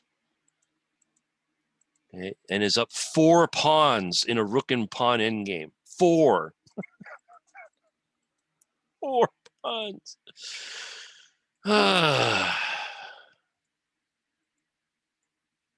What chess players see. Oh, and then loses the rook for nothing with many minutes on the clock. Now, even this is interesting. 3 pawns versus a rook.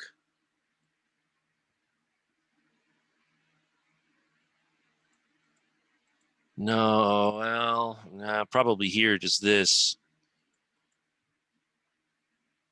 That's threatening mate. But that blockades everything, unfortunately. Yeah, no, so this was like the key moment here. Well, and probably in this position, he probably had to play this first. This, and suddenly that blockades.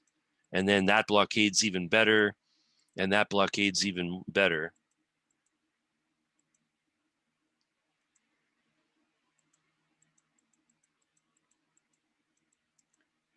And then attack it with the rook. No, attack. Oh, doesn't find it. You have to attack this with the rook. Still can't find it. There, you found it. Okay. Okay. It only took, yeah, see, that's the thing. When you're playing million miles an hour, some of these really easy ideas are not easy to see. Yeah, that was really unfortunate for White there. White was completely winning.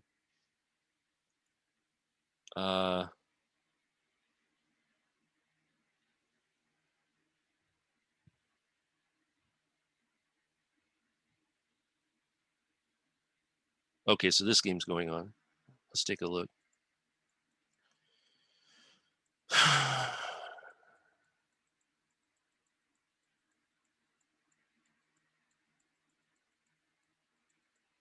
Okay, so the bishops are having their say. This looks like a trapped queen suddenly.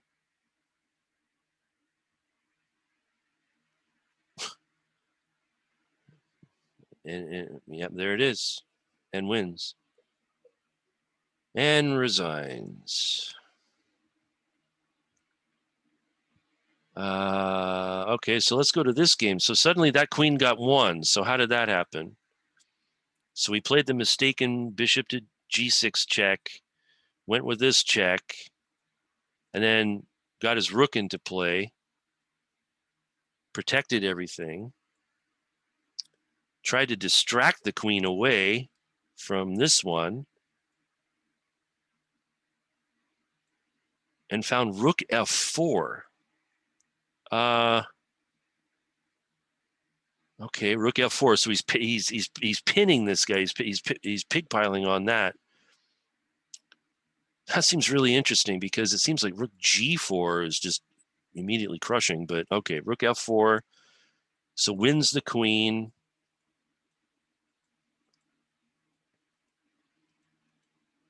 Okay, having a hard time winning with a bunch of extra pieces. Looks like Kid Curry is thinking about it. Probably is going to resign.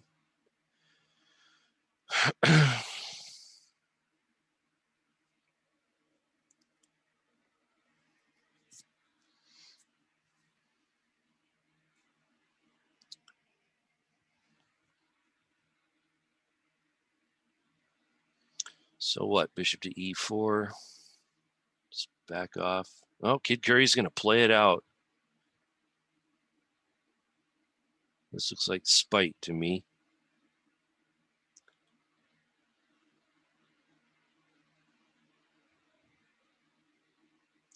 Wow. Finding this very difficult to win. Rook to e7.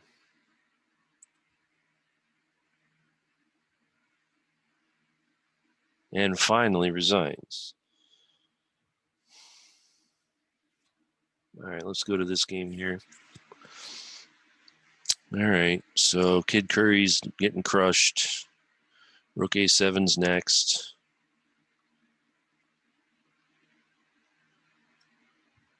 Also, an e5 might be a devastating blow at some point.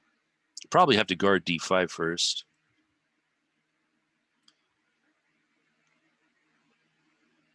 Queen f3 first and then e5. Prevent knight d5 and just crash in somehow. So this is farming on a6 now.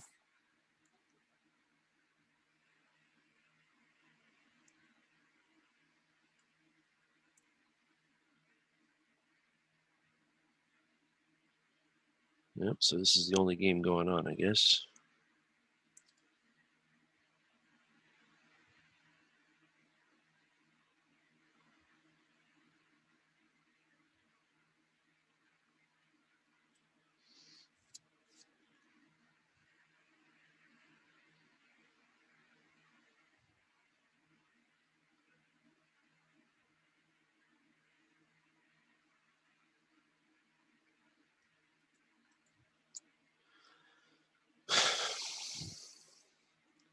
So there must be a point to playing this out.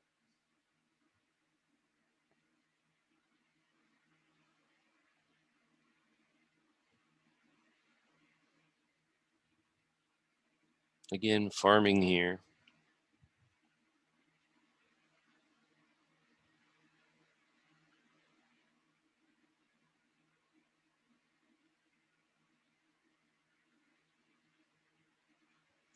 So what is this? Rook a4 followed by this, and just win the pawn.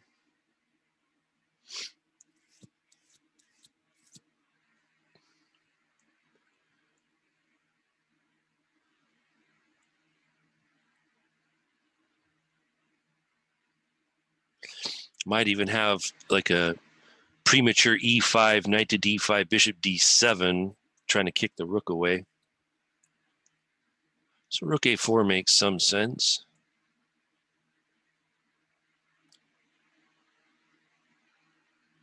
Bishop g2 makes some sense. Although bishop g2 might run into knight g4.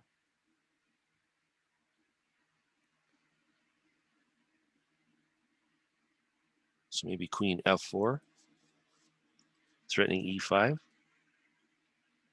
Use your extra queen. I mean, why not?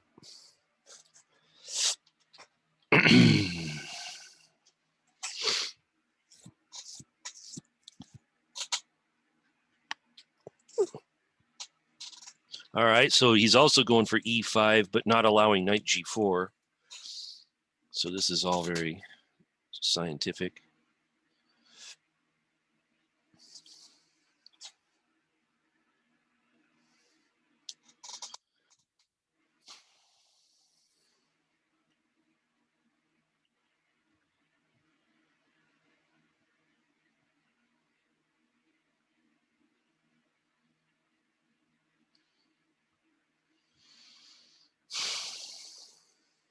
I feel like this is getting drug out for a reason. Like somehow, well, maybe we can find out by the chat channel why this is going on. So frustrating, LOL. No, I guess not. Okay.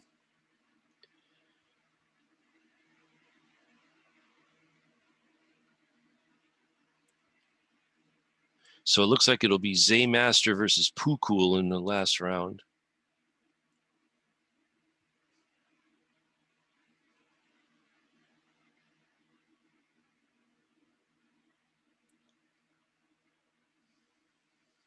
Okay, is this the only game going on? No, there's 3 games going on. We'll just watch this one. We'll watch Pukul's technique. So we got an e5. So now the knight gets discombobulated and the queen is jumping in next. You could trade that off. That's cool.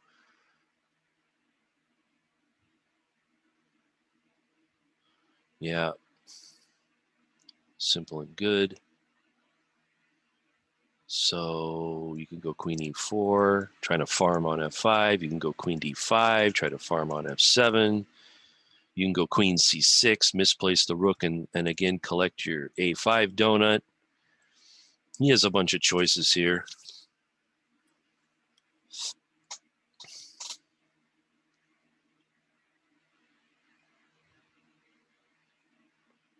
Let's see what he tries.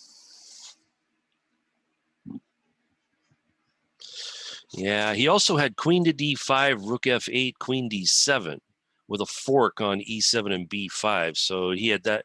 That might have been a strong choice too. Really tying up black's pieces. And if on queen to d5 he doesn't defend f7, you could just collapse on f7, and that should be game over. So this is a way to do it. So here he's trying to collect the a5 donut instead of the f7 or the g4.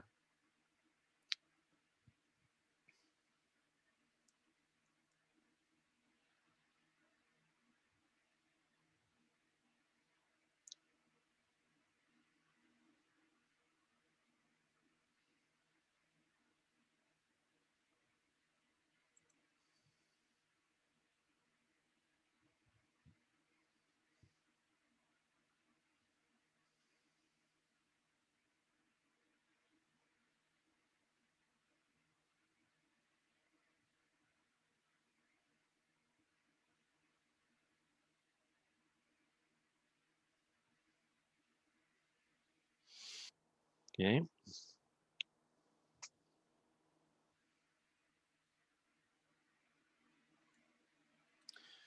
All right, let's see what happened. Why Yellowine didn't get a game. Oh, she got the BYE.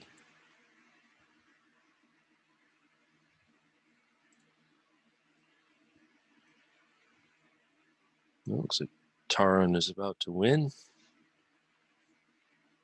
Well, maybe not. Looks nice. Maybe it's not immediately decisive. Speed Pro Aditya.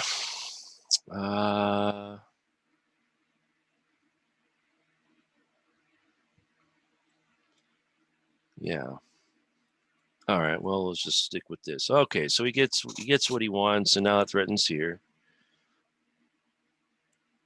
Hitting E5.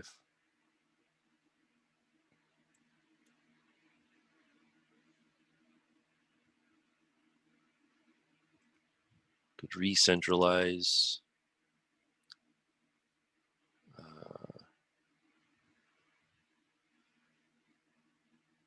E6. That looks like a nuclear bomb as well. Threatening rook takes. But so F5 is pretty much forced here, yeah?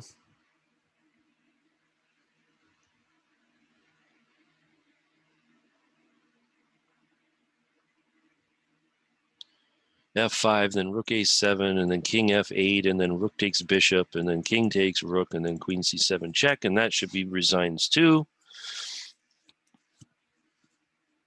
Possibly king takes, queen D7 check, king F6, queen F7 check, king E5, rook E1 check.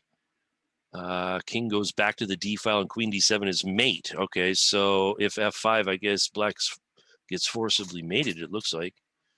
Well, let's see. F5, rook A7, rook E8 doesn't work because this is hanging. So this looks really bad for Kid Curry here. Or is it Kid Kauri?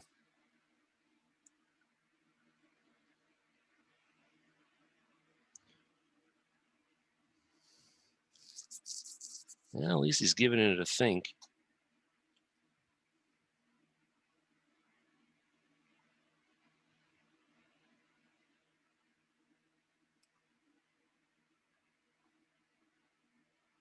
Yeah, here I would pin with rook.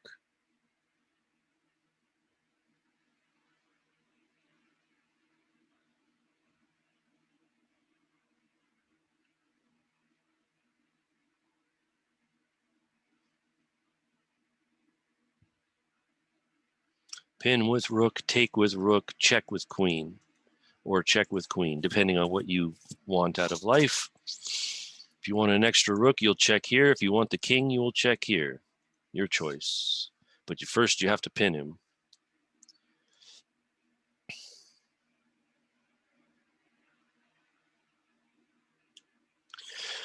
Pinning with the queen, I think, is, oh, wow. So, again, extremely strange technique from Pukul. Very strange.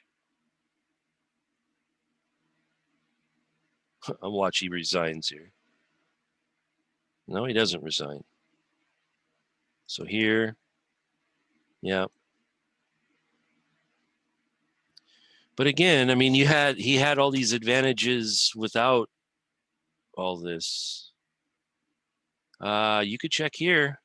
King E5, rook E1 check.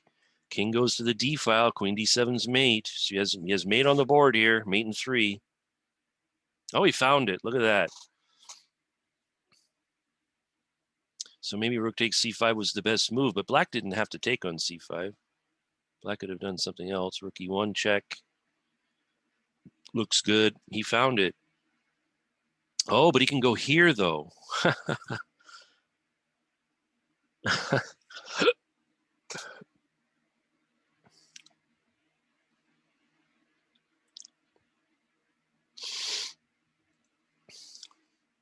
King D5, and then, oh, E7. I get it. All right. But again, this is it's not nearly as forcing. Maybe it wins, but no, now he's got bishop D6 now. Well, this isn't so clear anymore, is it? Wow, a bit sloppy.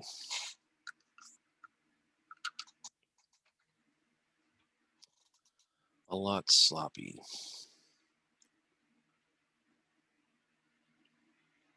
Okay, so what, rook back?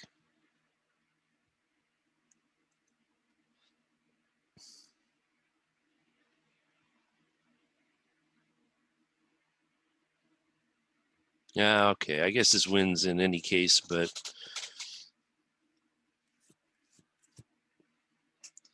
you give your opponent chances and they may find something.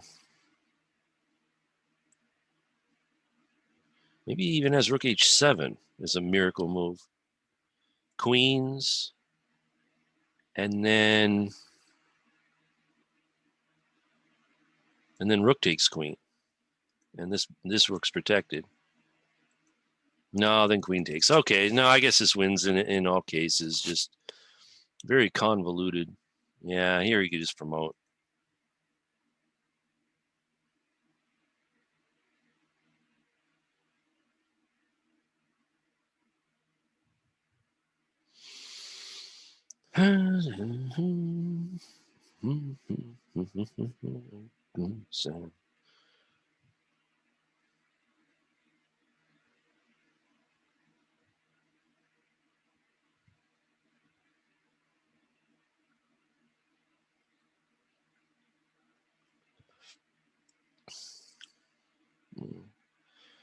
Well, that's the thing. Let's see what he actually does here.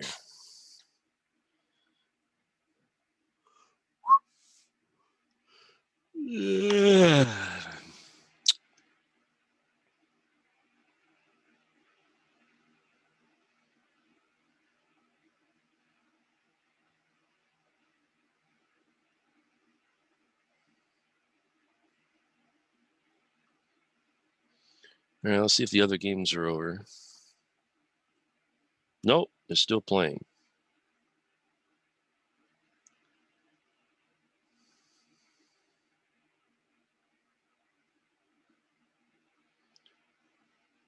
Whoa, White's got some play down here.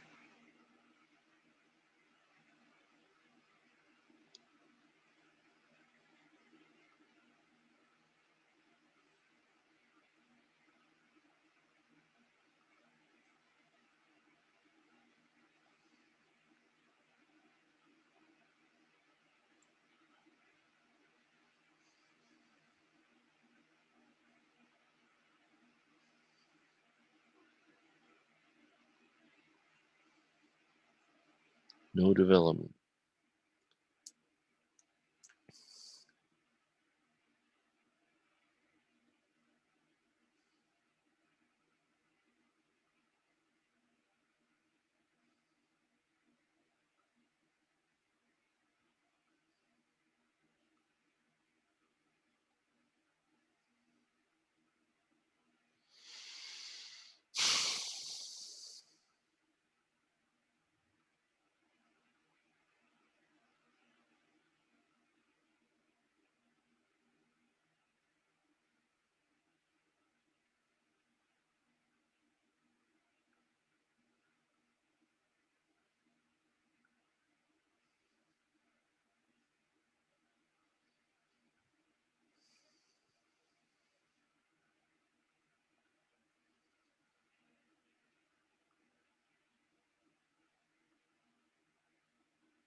Queen a6, followed by rook e8.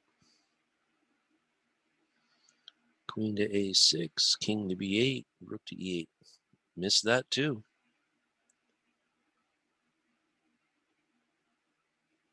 I guess this also works. Never mind. Rook e8 is going to be made in any case. If king a7, rook a6. So queen b5 works too.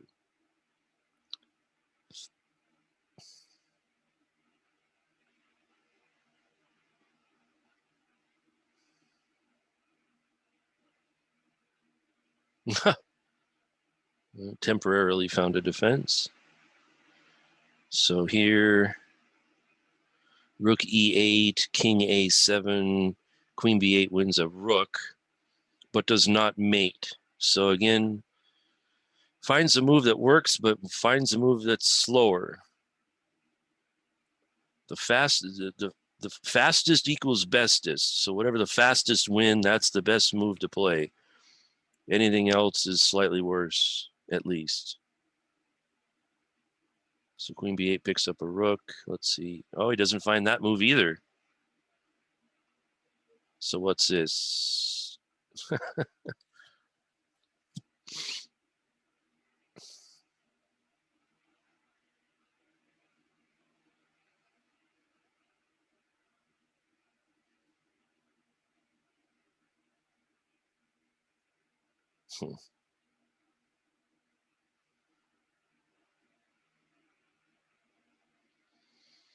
Wow, Chessrook is kind of defending himself now, even though he's down a pawn.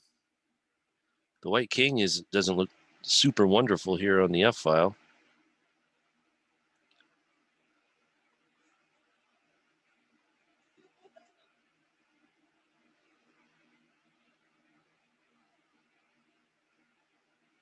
And finally resigns.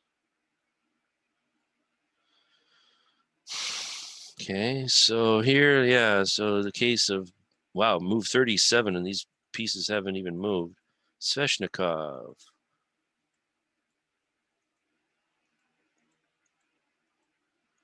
So trade of queens was offered, was rejected, was accepted.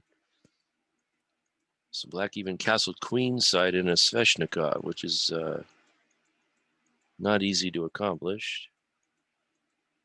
He gets a good knight, but then trades it off.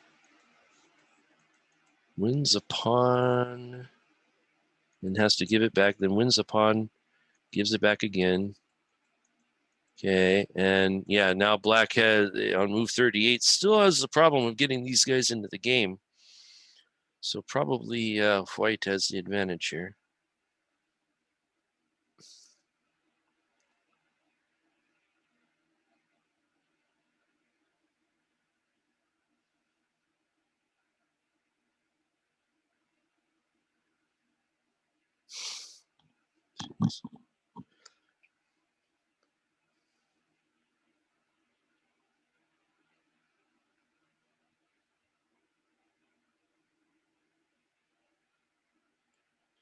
So problems with the G file, problems with the D file, passed pawn, nice bishop, nice rook, draw. Whoa, whoa. Okay, now that's a little generous. No, white had a great position there.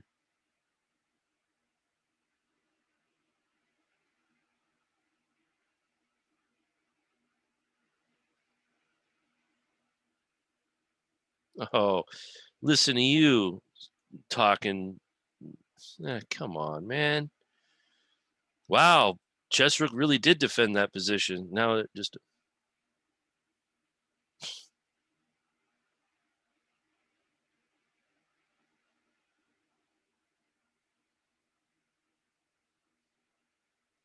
I don't know, man.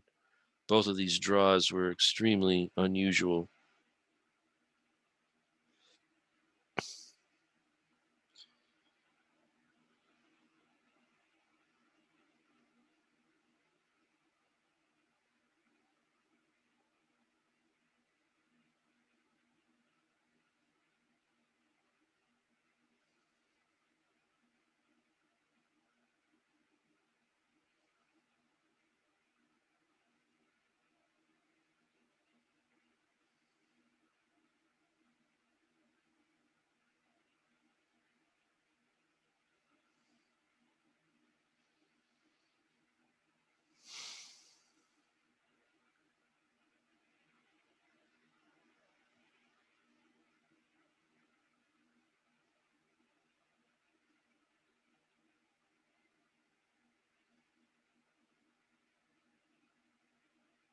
This looks like an easy win, of course.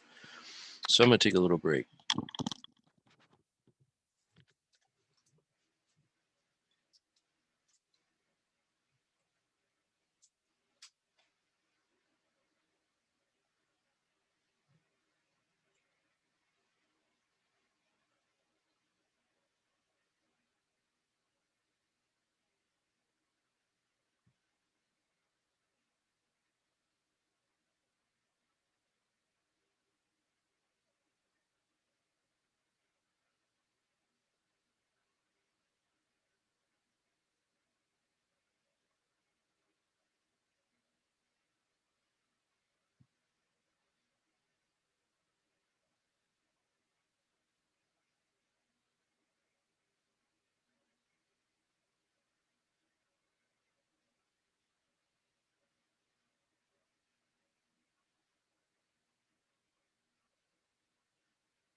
Come back a few minutes later, and white's still alive.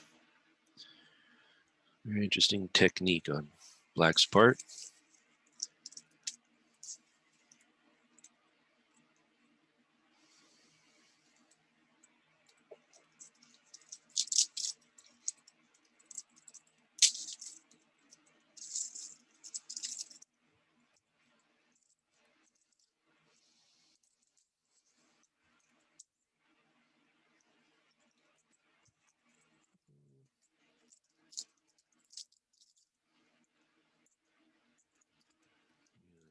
Checkmate this guy, or you're just gonna run around all day?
All right, hold on a sec.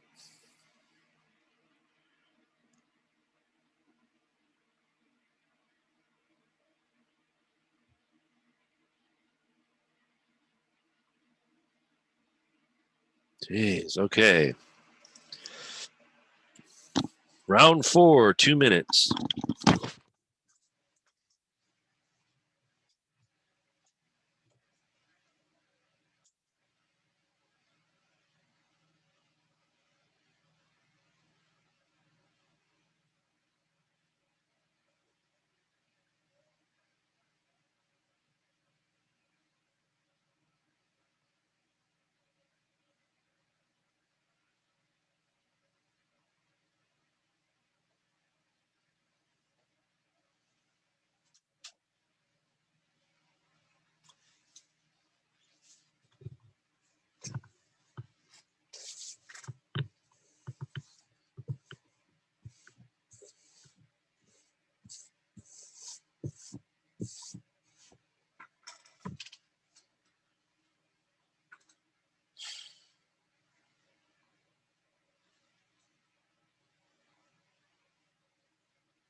Right, of course.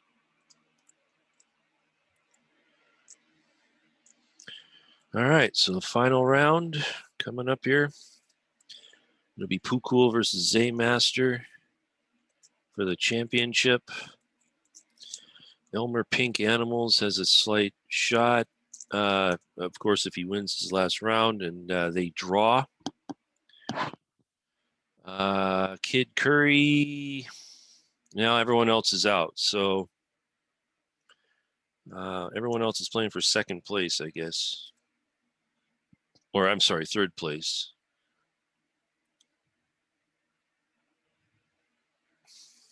All right. So let's watch the championship game. Can I watch the championship game? Good. Okay. Wonderful.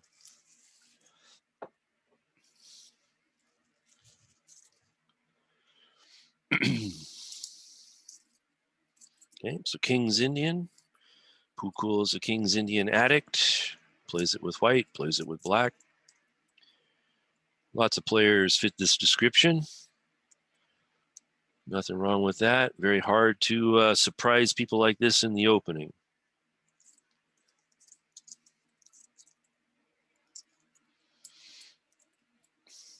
Oh, so a real King's Indian. All right. So he'll get a nice, good test here. 4 pawns attack. This is something that I talked about this with Pukul the other day, but he is rarely faces. In fact, this might be his first time. So we talked about this a little bit as a possibility for white, which in my opinion is a good one, especially if you're theoretically prepared. This opening can gain a lot of wins for white. C5, okay, yeah, C5 forces the action before castles happen, and so that just in case white is the type of player that likes to play D takes C5 in those kind of positions, that might not necessarily be as good against someone who hasn't quite castled yet. But here, Zaymaster looks like he plays the main line of the 4 pawns attack, so he's pushing with D5. What I'm talking about here is that it was possible for white to take, and then black will usually play queen to A5, pinning the knight and trying to collect the C5 pawn with the queen instead of taking. I think that line is still playable for white, but the fact that black hasn't castled adds some extra possibilities for both sides. So here D5 forces the action, and then here black can go back to the main line with O-O. And there, then we have some different ways of setting up the pieces. Black can try a B5 Benko, which isn't really all that great, but can be nice against an unprepared player. There is castles with the immediate E6 and the immediate E takes D5 going into a Benoni type of structure. There is castles with, so if castles and knight F3, and then black can play bishop G4, take this knight and play knight BD7, followed by rook to E8 and E6, also achieving some sort of position. A6, though, this looks a little ambitious to me. What is he trying? Is he trying to like a B5 Benko Gambit type of thing? But he's not committing his king right away. Sometimes it's a good idea to commit the king because you might need the E8 square. Just in case, like here, white's threatening E5, and you might need the empty E8 square to back your knight up into. So, which is why castling is so wonderful. Also, if you're planning on playing E6 and breaking open the center, it might be nice to put the rook on E8. So we'll see how that goes. All right. So while they're building up their pieces, let's see what the other players are doing. So here we have another rat. A rat versus a dragon. So this is kind of interesting battle that Yellowween's having. Rats versus dragons. Usually you would think that the dragon would always win.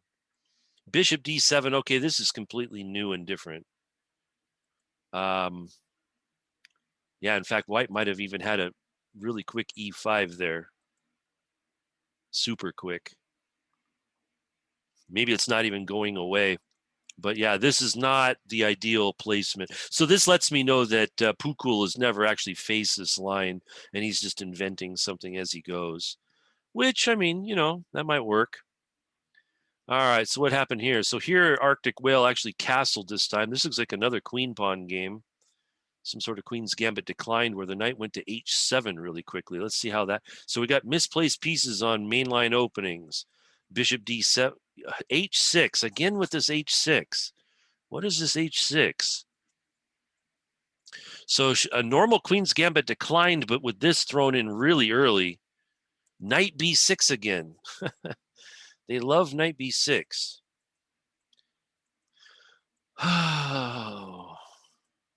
Okay, so now we're playing the I'm kidding attack. White gets enough time to make a break in the center, and the knight went here. That seems really unusual. White goes for, what's this attack? Oh, so this is actually threatening here. And if king takes and queen takes h7, so threatening a distraction, which was not fallen for. Then b6, then take. Oh, removal of the guard. Take and then take, which wins a tempo on the rook. So taking advantage of the b6 move. Now all you have to do is just guard the pawn, right? So Yeah, now here it looks like white might have some sort of like queen g6 tactic, but unfortunately, I think black can take here and remove that. So yeah, okay, so going for the f7 weakness, but in a slightly different way.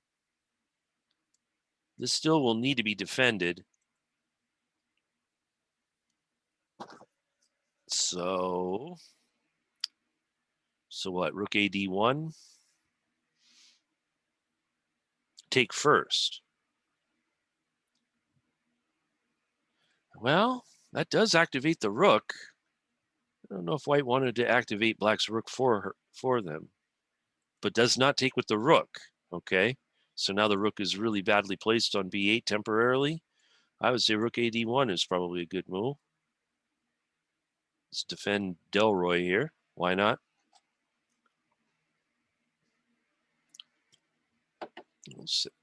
Yeah, rook a d1. Good move by Yosef. All right.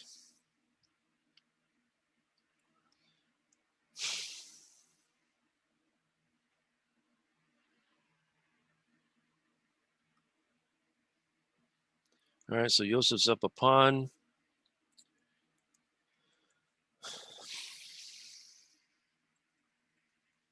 Oh, yes, and of course, iPeople loves this stuff, even against with the bishop c4, plays f5, plays all kinds of King's Gambit type things. It seems to me, I mean, what's the good move here? Is it d4? Is this just like immediately crushing? I can't remember. Well, maybe e takes f5 and then d4 here. No, castles, d5. So yeah, now black actually has something somewhat promising. d3, bishop g5, check. Haha, going for this disco. So he rejects it. And now this is starting to look really good for black. So yeah, white had the right spirit there, but I think wrong execution. We shall see. 94 is a good move, maybe.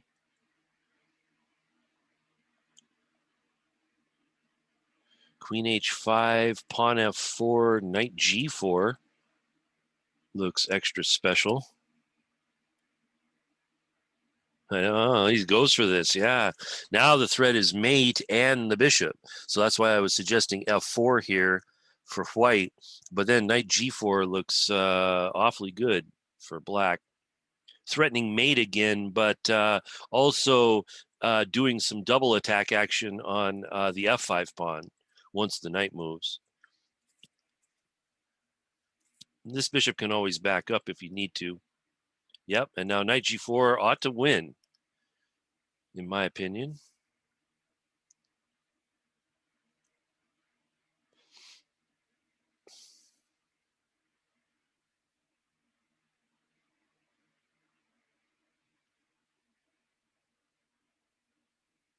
So something like knight g4, queen g3, bishop d6, threatening here. So probably b4 to stop that, and then take on f5. And that should win at least a pawn.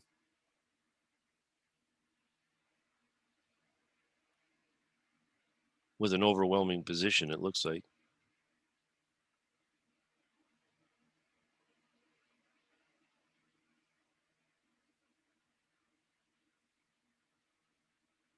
In fact, you could even take f5 with the rook and keep a hold of this guy with the bishop. So don't take like this so you can protect here. Let's see if he finds knight to g4. If not, we'll go to a different game.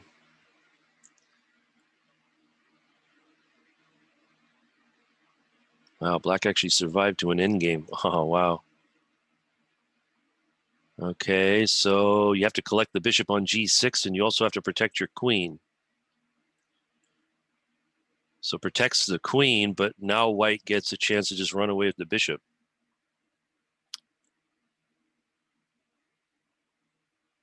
Bishop f5, for example.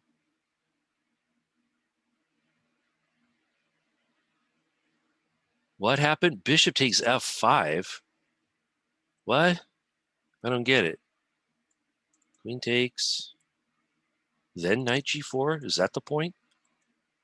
Okay, so maybe this is another way to get to kind of the similar position. The only difference here is that this pawn might be hanging at the end of some combination. Whereas if the way that I did it, we're taking f5 with the rook and we get to hold on to c6, which wins a pawn at least. This is setting up some trickery though. So let's see, queen takes f5, knight to g4, queen e6 check, king to h8. Move the rook and defend mate, but is that even meaningful? No, maybe this is just a much trickier way of getting those positions. All right, let's see what old Kings in the Corner is up to. So center counter. Without moving the bishop, though. So, so again, we can't quite get these move orders correct somehow. I think the fast play, oh, geez, and then loses f7. Wow. So chess rook, man, chess rook he's had some good opportunities today. Yeah, this is not how Kings in the Corner normally plays this. He normally is way more careful. All right, let's see what Yelloween is doing. Hippopotamizing here. So still hasn't quite figured out this and this. Okay, so figures out something different. Okay, and wins a bishop for their troubles and tries to trade pieces. Okay, so white finally has a good position here and is up 2 points. Can also start trading, can bring the queen over and trade rooks. Why not?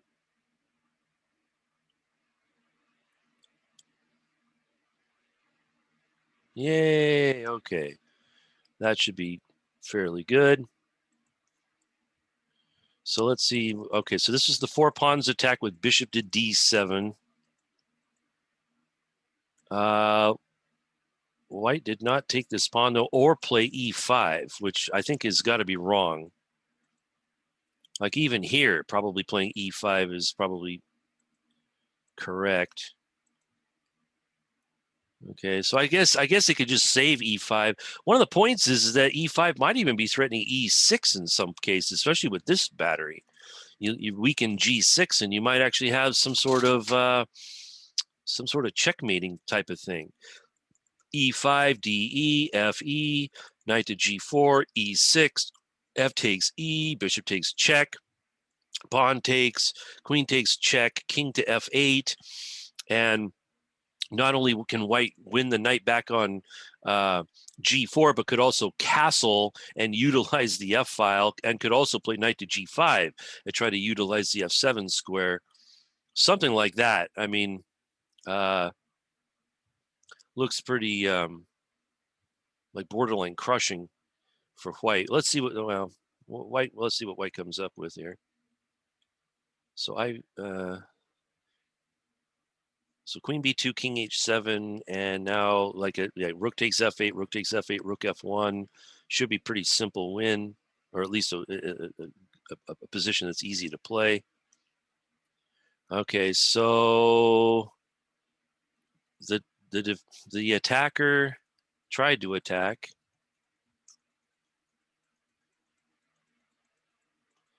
Right. Yeah. We saw all this. Wins a pawn. Black tries to attack. Black is forced to, I guess, destroy all their pawns. Wins the d4 pawn. Bishop g6. Okay, so going for queen takes f7. Nice little tricky move. Guarding that, winning the bishop. Check.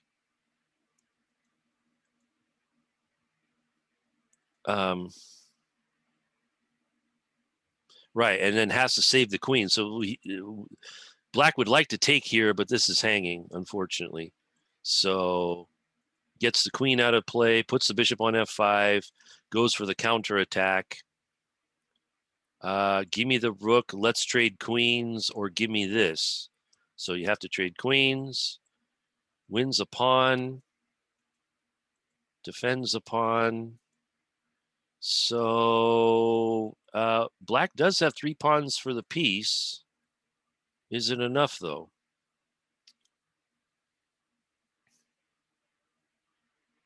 And again, they're playing extremely fast, faster than ever before.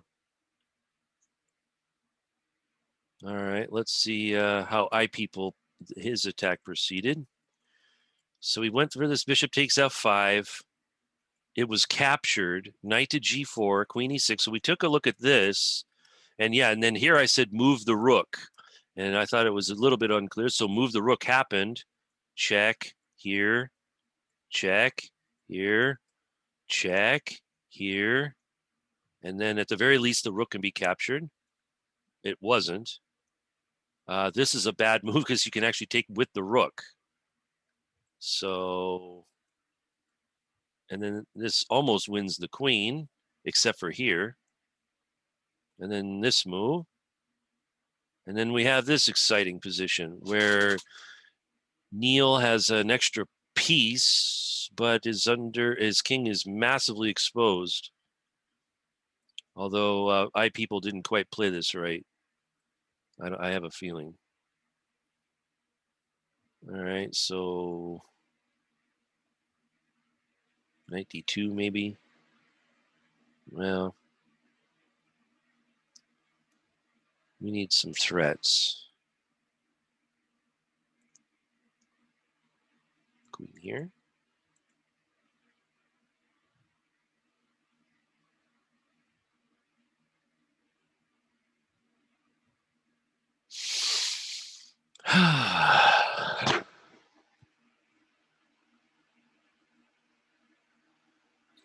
Hmm.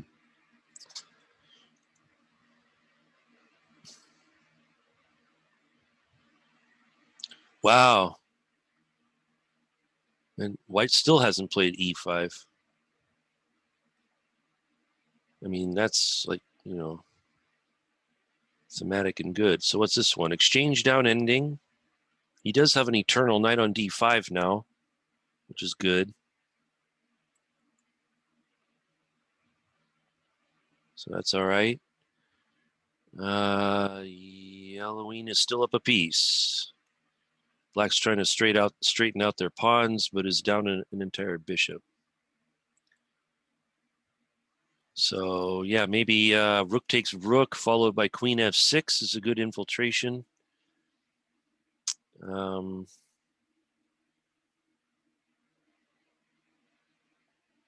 Knight to d2. Yeah, the only problem with knight to d2 is rook d4.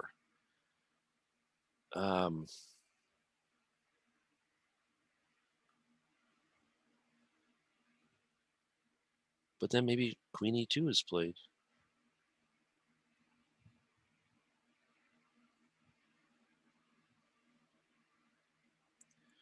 Oh, didn't trade rooks. Now all of a sudden you got your pawns forked. Brought your queen to a passive square too. And now you're just running back and forth. So yeah, yeah. So queen to a1. Yeah, here in this position, just simply trade rooks. And if takes with the pawn, then you play queen f6. And now you have you're actually attacking. Here, queen e1, but this attacks nothing. And in fact, this counter attacks, and then the queen's forced to go into the deep dark cave again. Now, this is still okay, but I mean, the fact is that if your opponent has a move like knight to b4, how about actually preventing it first? Just simply go like this, and then if you really want to play queen e1, you just do that on the next move, but there's no counter attack. That's the whole thing. You have to always look at your opponent's pieces. If they have something that they can do, you have to stop them from doing it. Yeah, now here e4 makes a lot of sense. Let's try to give some extra space for our extra pieces. Okay, kick back first, and then we could still play e4, although when the knight comes here, e4 is now going to be met by knight d4. So if you're going to play e4, you might as well have done that first. So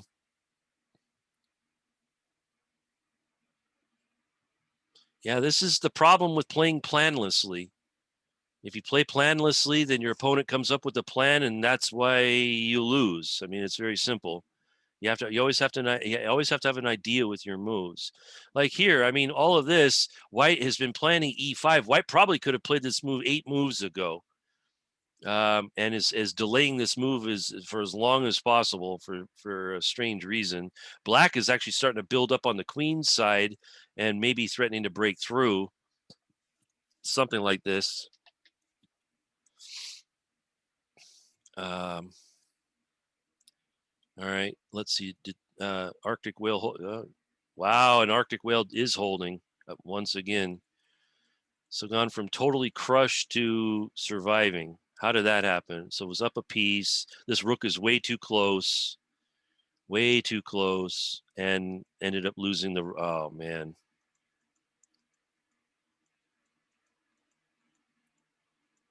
Yeah, no, Joseph is falling apart here. Yep, you could take this one. Yep, good move. Can even why not here? Why not attack something? Do it with tempo.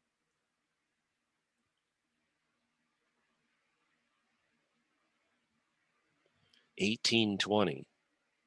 Like all these moves are just free flowing and easy and all of this. He did find rook to d4. Yeah, now this suddenly looks like a crushing attack by black. All right, I think black's going to win this game here of Arctic Whale. So yeah, just rook takes knight. And black has got a winning attack now.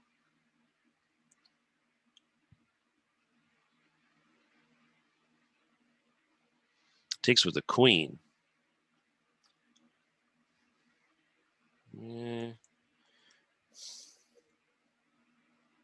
No, you can't.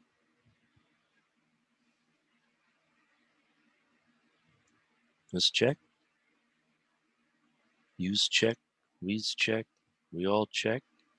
That looks really strong, actually. Let's see if you can find bringing in another piece with a check.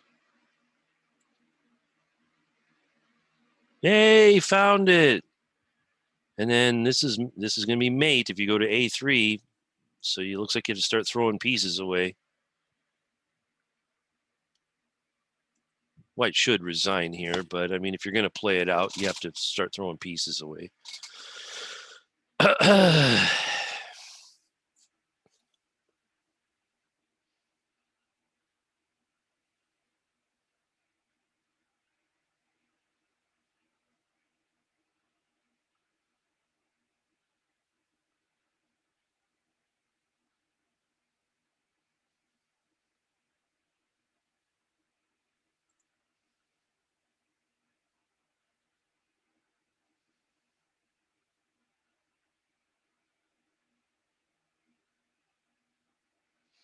Mm-hmm. Taking with either rook is sufficient, and then take with b2.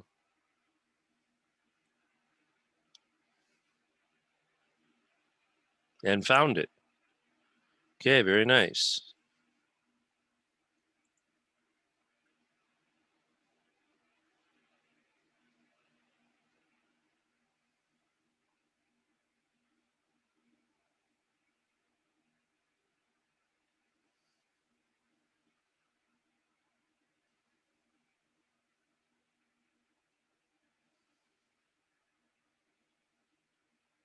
He finally got e5 in. How about that?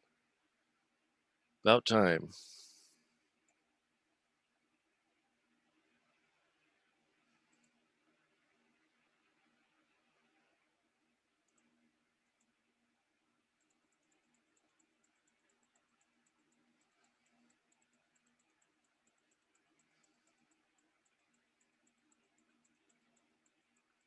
Trades queens.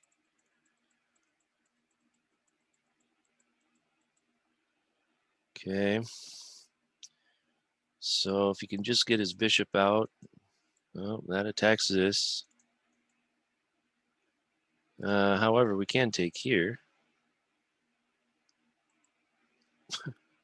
Defends, but now he can get all pinned up here.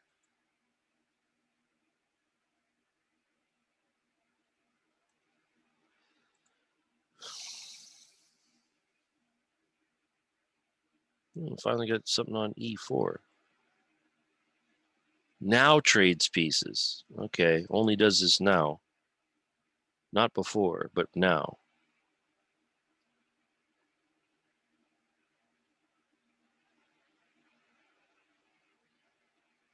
Actually, bishop takes d4 might be an interesting tactic.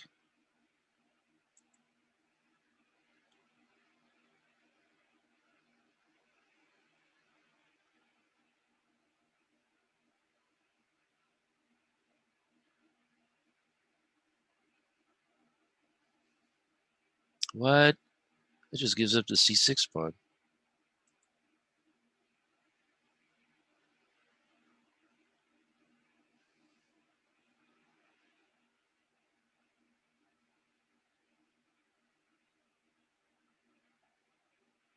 Bishop to b7. What is that?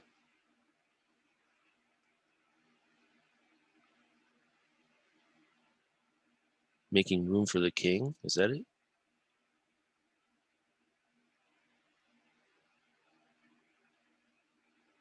Oh my goodness. Knight takes knight and resigns.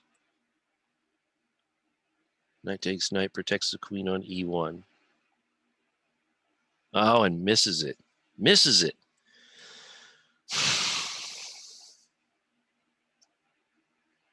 Misses it. Still could play knight takes f3. Oh, man. Now black has serious counterplay. Queen takes c2. And now black's back in the... Oh, come on, man.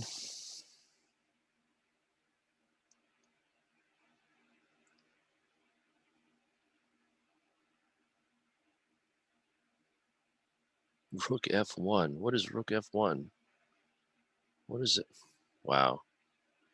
I don't understand any of this.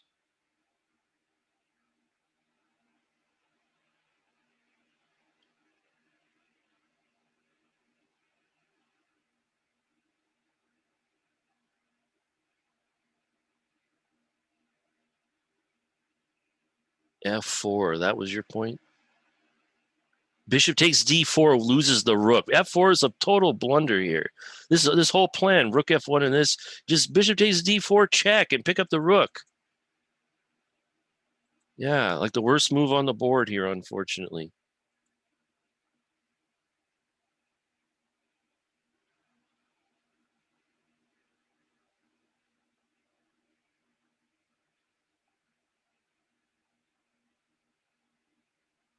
Nope, and misses it. All right, you guys, come on. Come on. You guys are given tactics and you're not even using them. Whoa, like in this position, queen takes knight was really good. Oh, my goodness.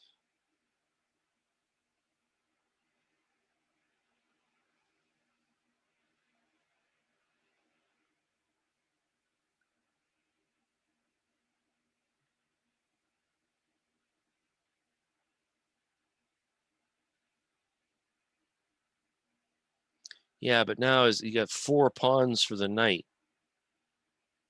Oh, my goodness.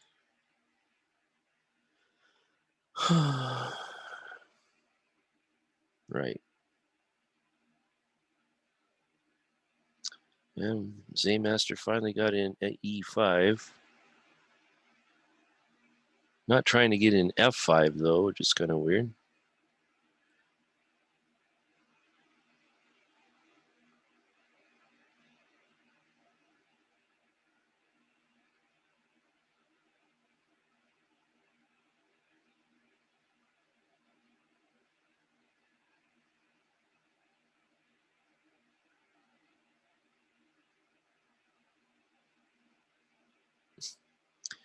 Wow, and Chessrook messed that up. So now it's like a fairly even ending, although that knight is probably way better than the dark bishop, although the g5 pawn is hanging. So maybe this is still good for white, but white had way better than all that. And black had way better than all that, too.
Could have gone for a draw, but chose to try to play it out.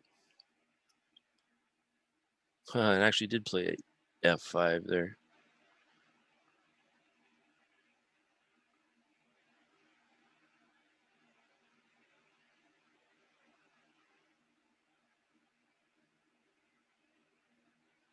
Oh, now tries to trade queens.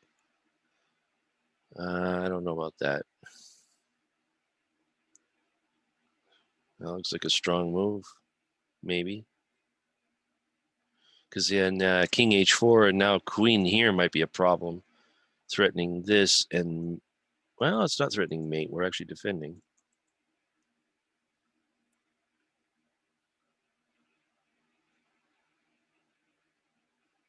He goes, oh, no. You didn't see the point.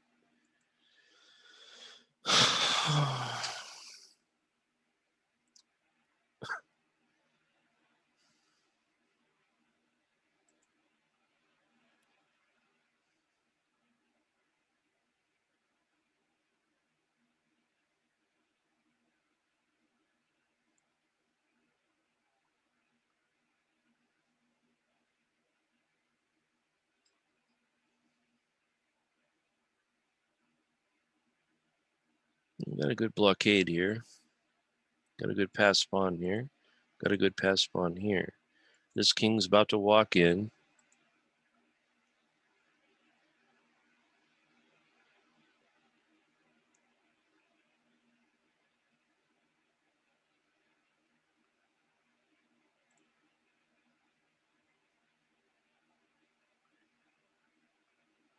That's a good move, taking away f5 from the king. And if king here, holding everything.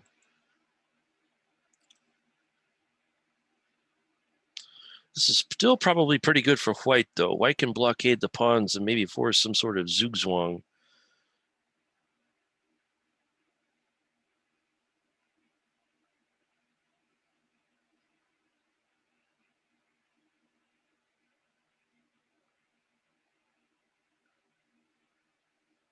Here.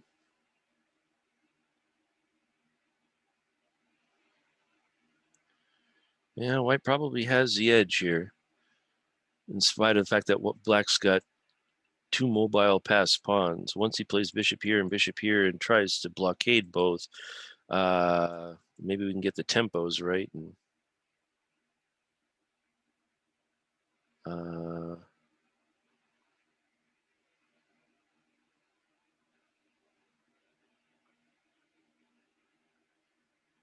okay, just simply blocking.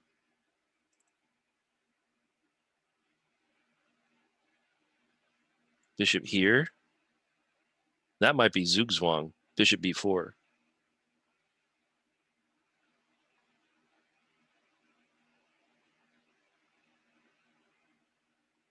What? What are you doing? Oh no! Now black has way more. Now he has moves to play with. Oh, maybe he's going after this pawn. I don't know. Maybe this is okay.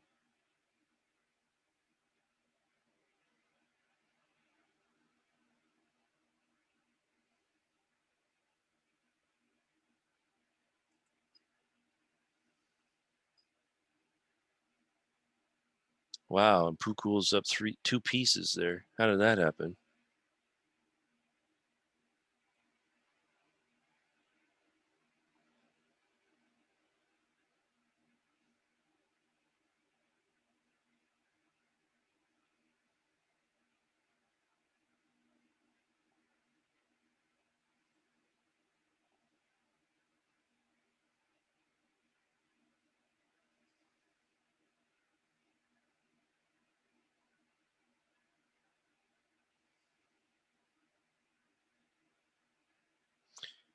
It's up two pieces, but his knights are hobbled, both of them.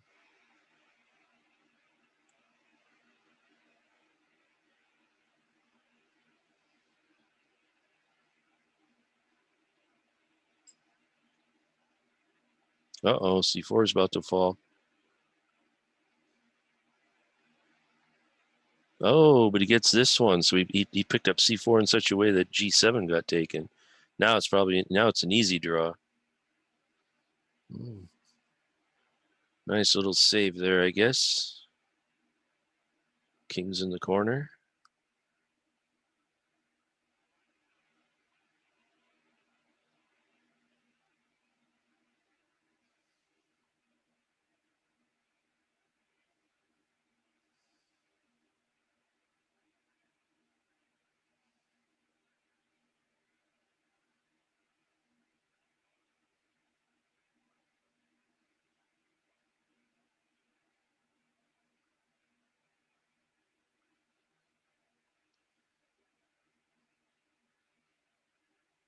And then just simply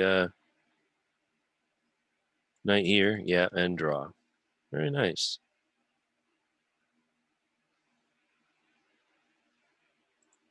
Okay, so black held that draw. Let's see how this happened. So he took and he sacked on g6, which I thought he should have done a million years ago.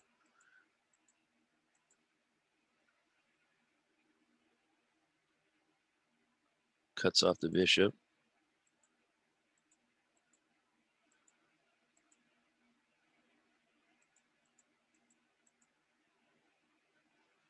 Check. Huh, picking up two pieces back and having a passed pawn. This knight on c7 isn't all that wonderful.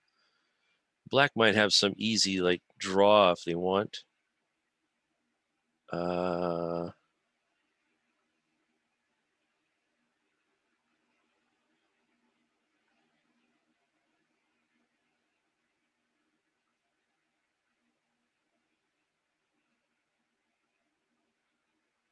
Take with queen. Maybe even check first and bishop check. Yeah, maybe. That's maybe a little too exotic.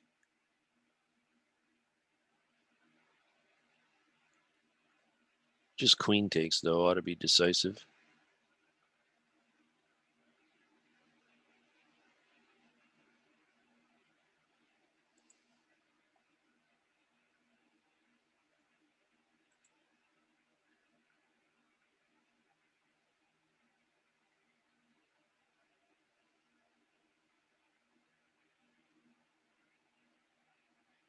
He does go for this and then do this. So this way he's left on a dark square. That's pretty good play. And then this is the threat.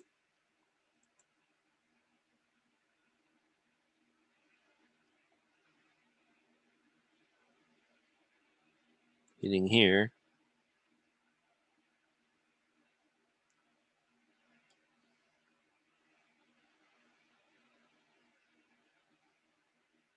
Yeah, that looks decisive.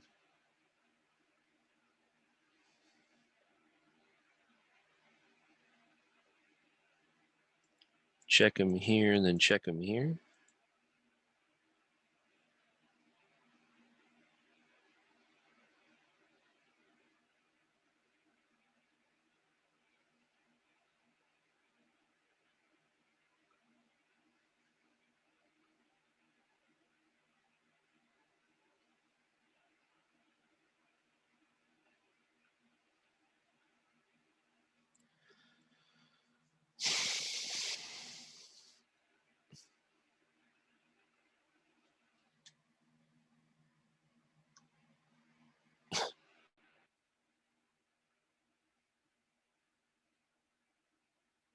What happened?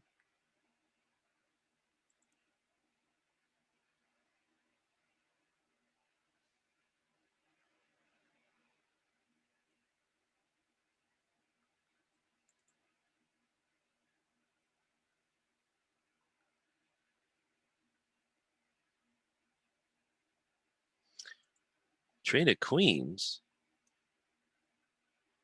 What? I don't get it.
All right, a little bit of a break there.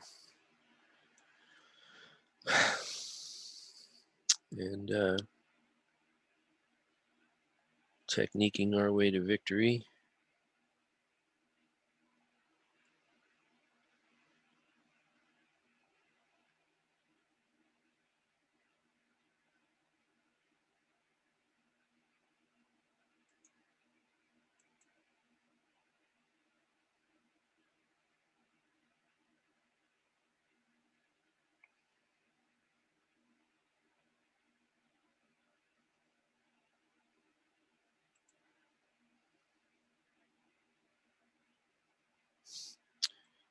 Okay, so this guy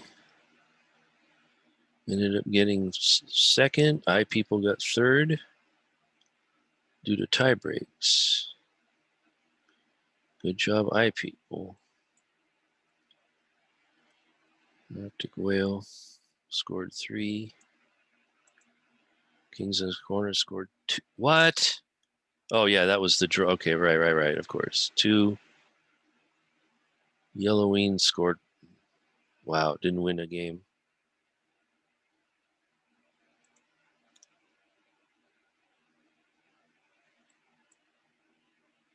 Well, I guess that was it. So, somewhat exciting tournament. Lots going on. We will end it with that. So, this has been Matt Fleury talking to you from the Seattle Chess School, and we'll see you on the next one. Bye.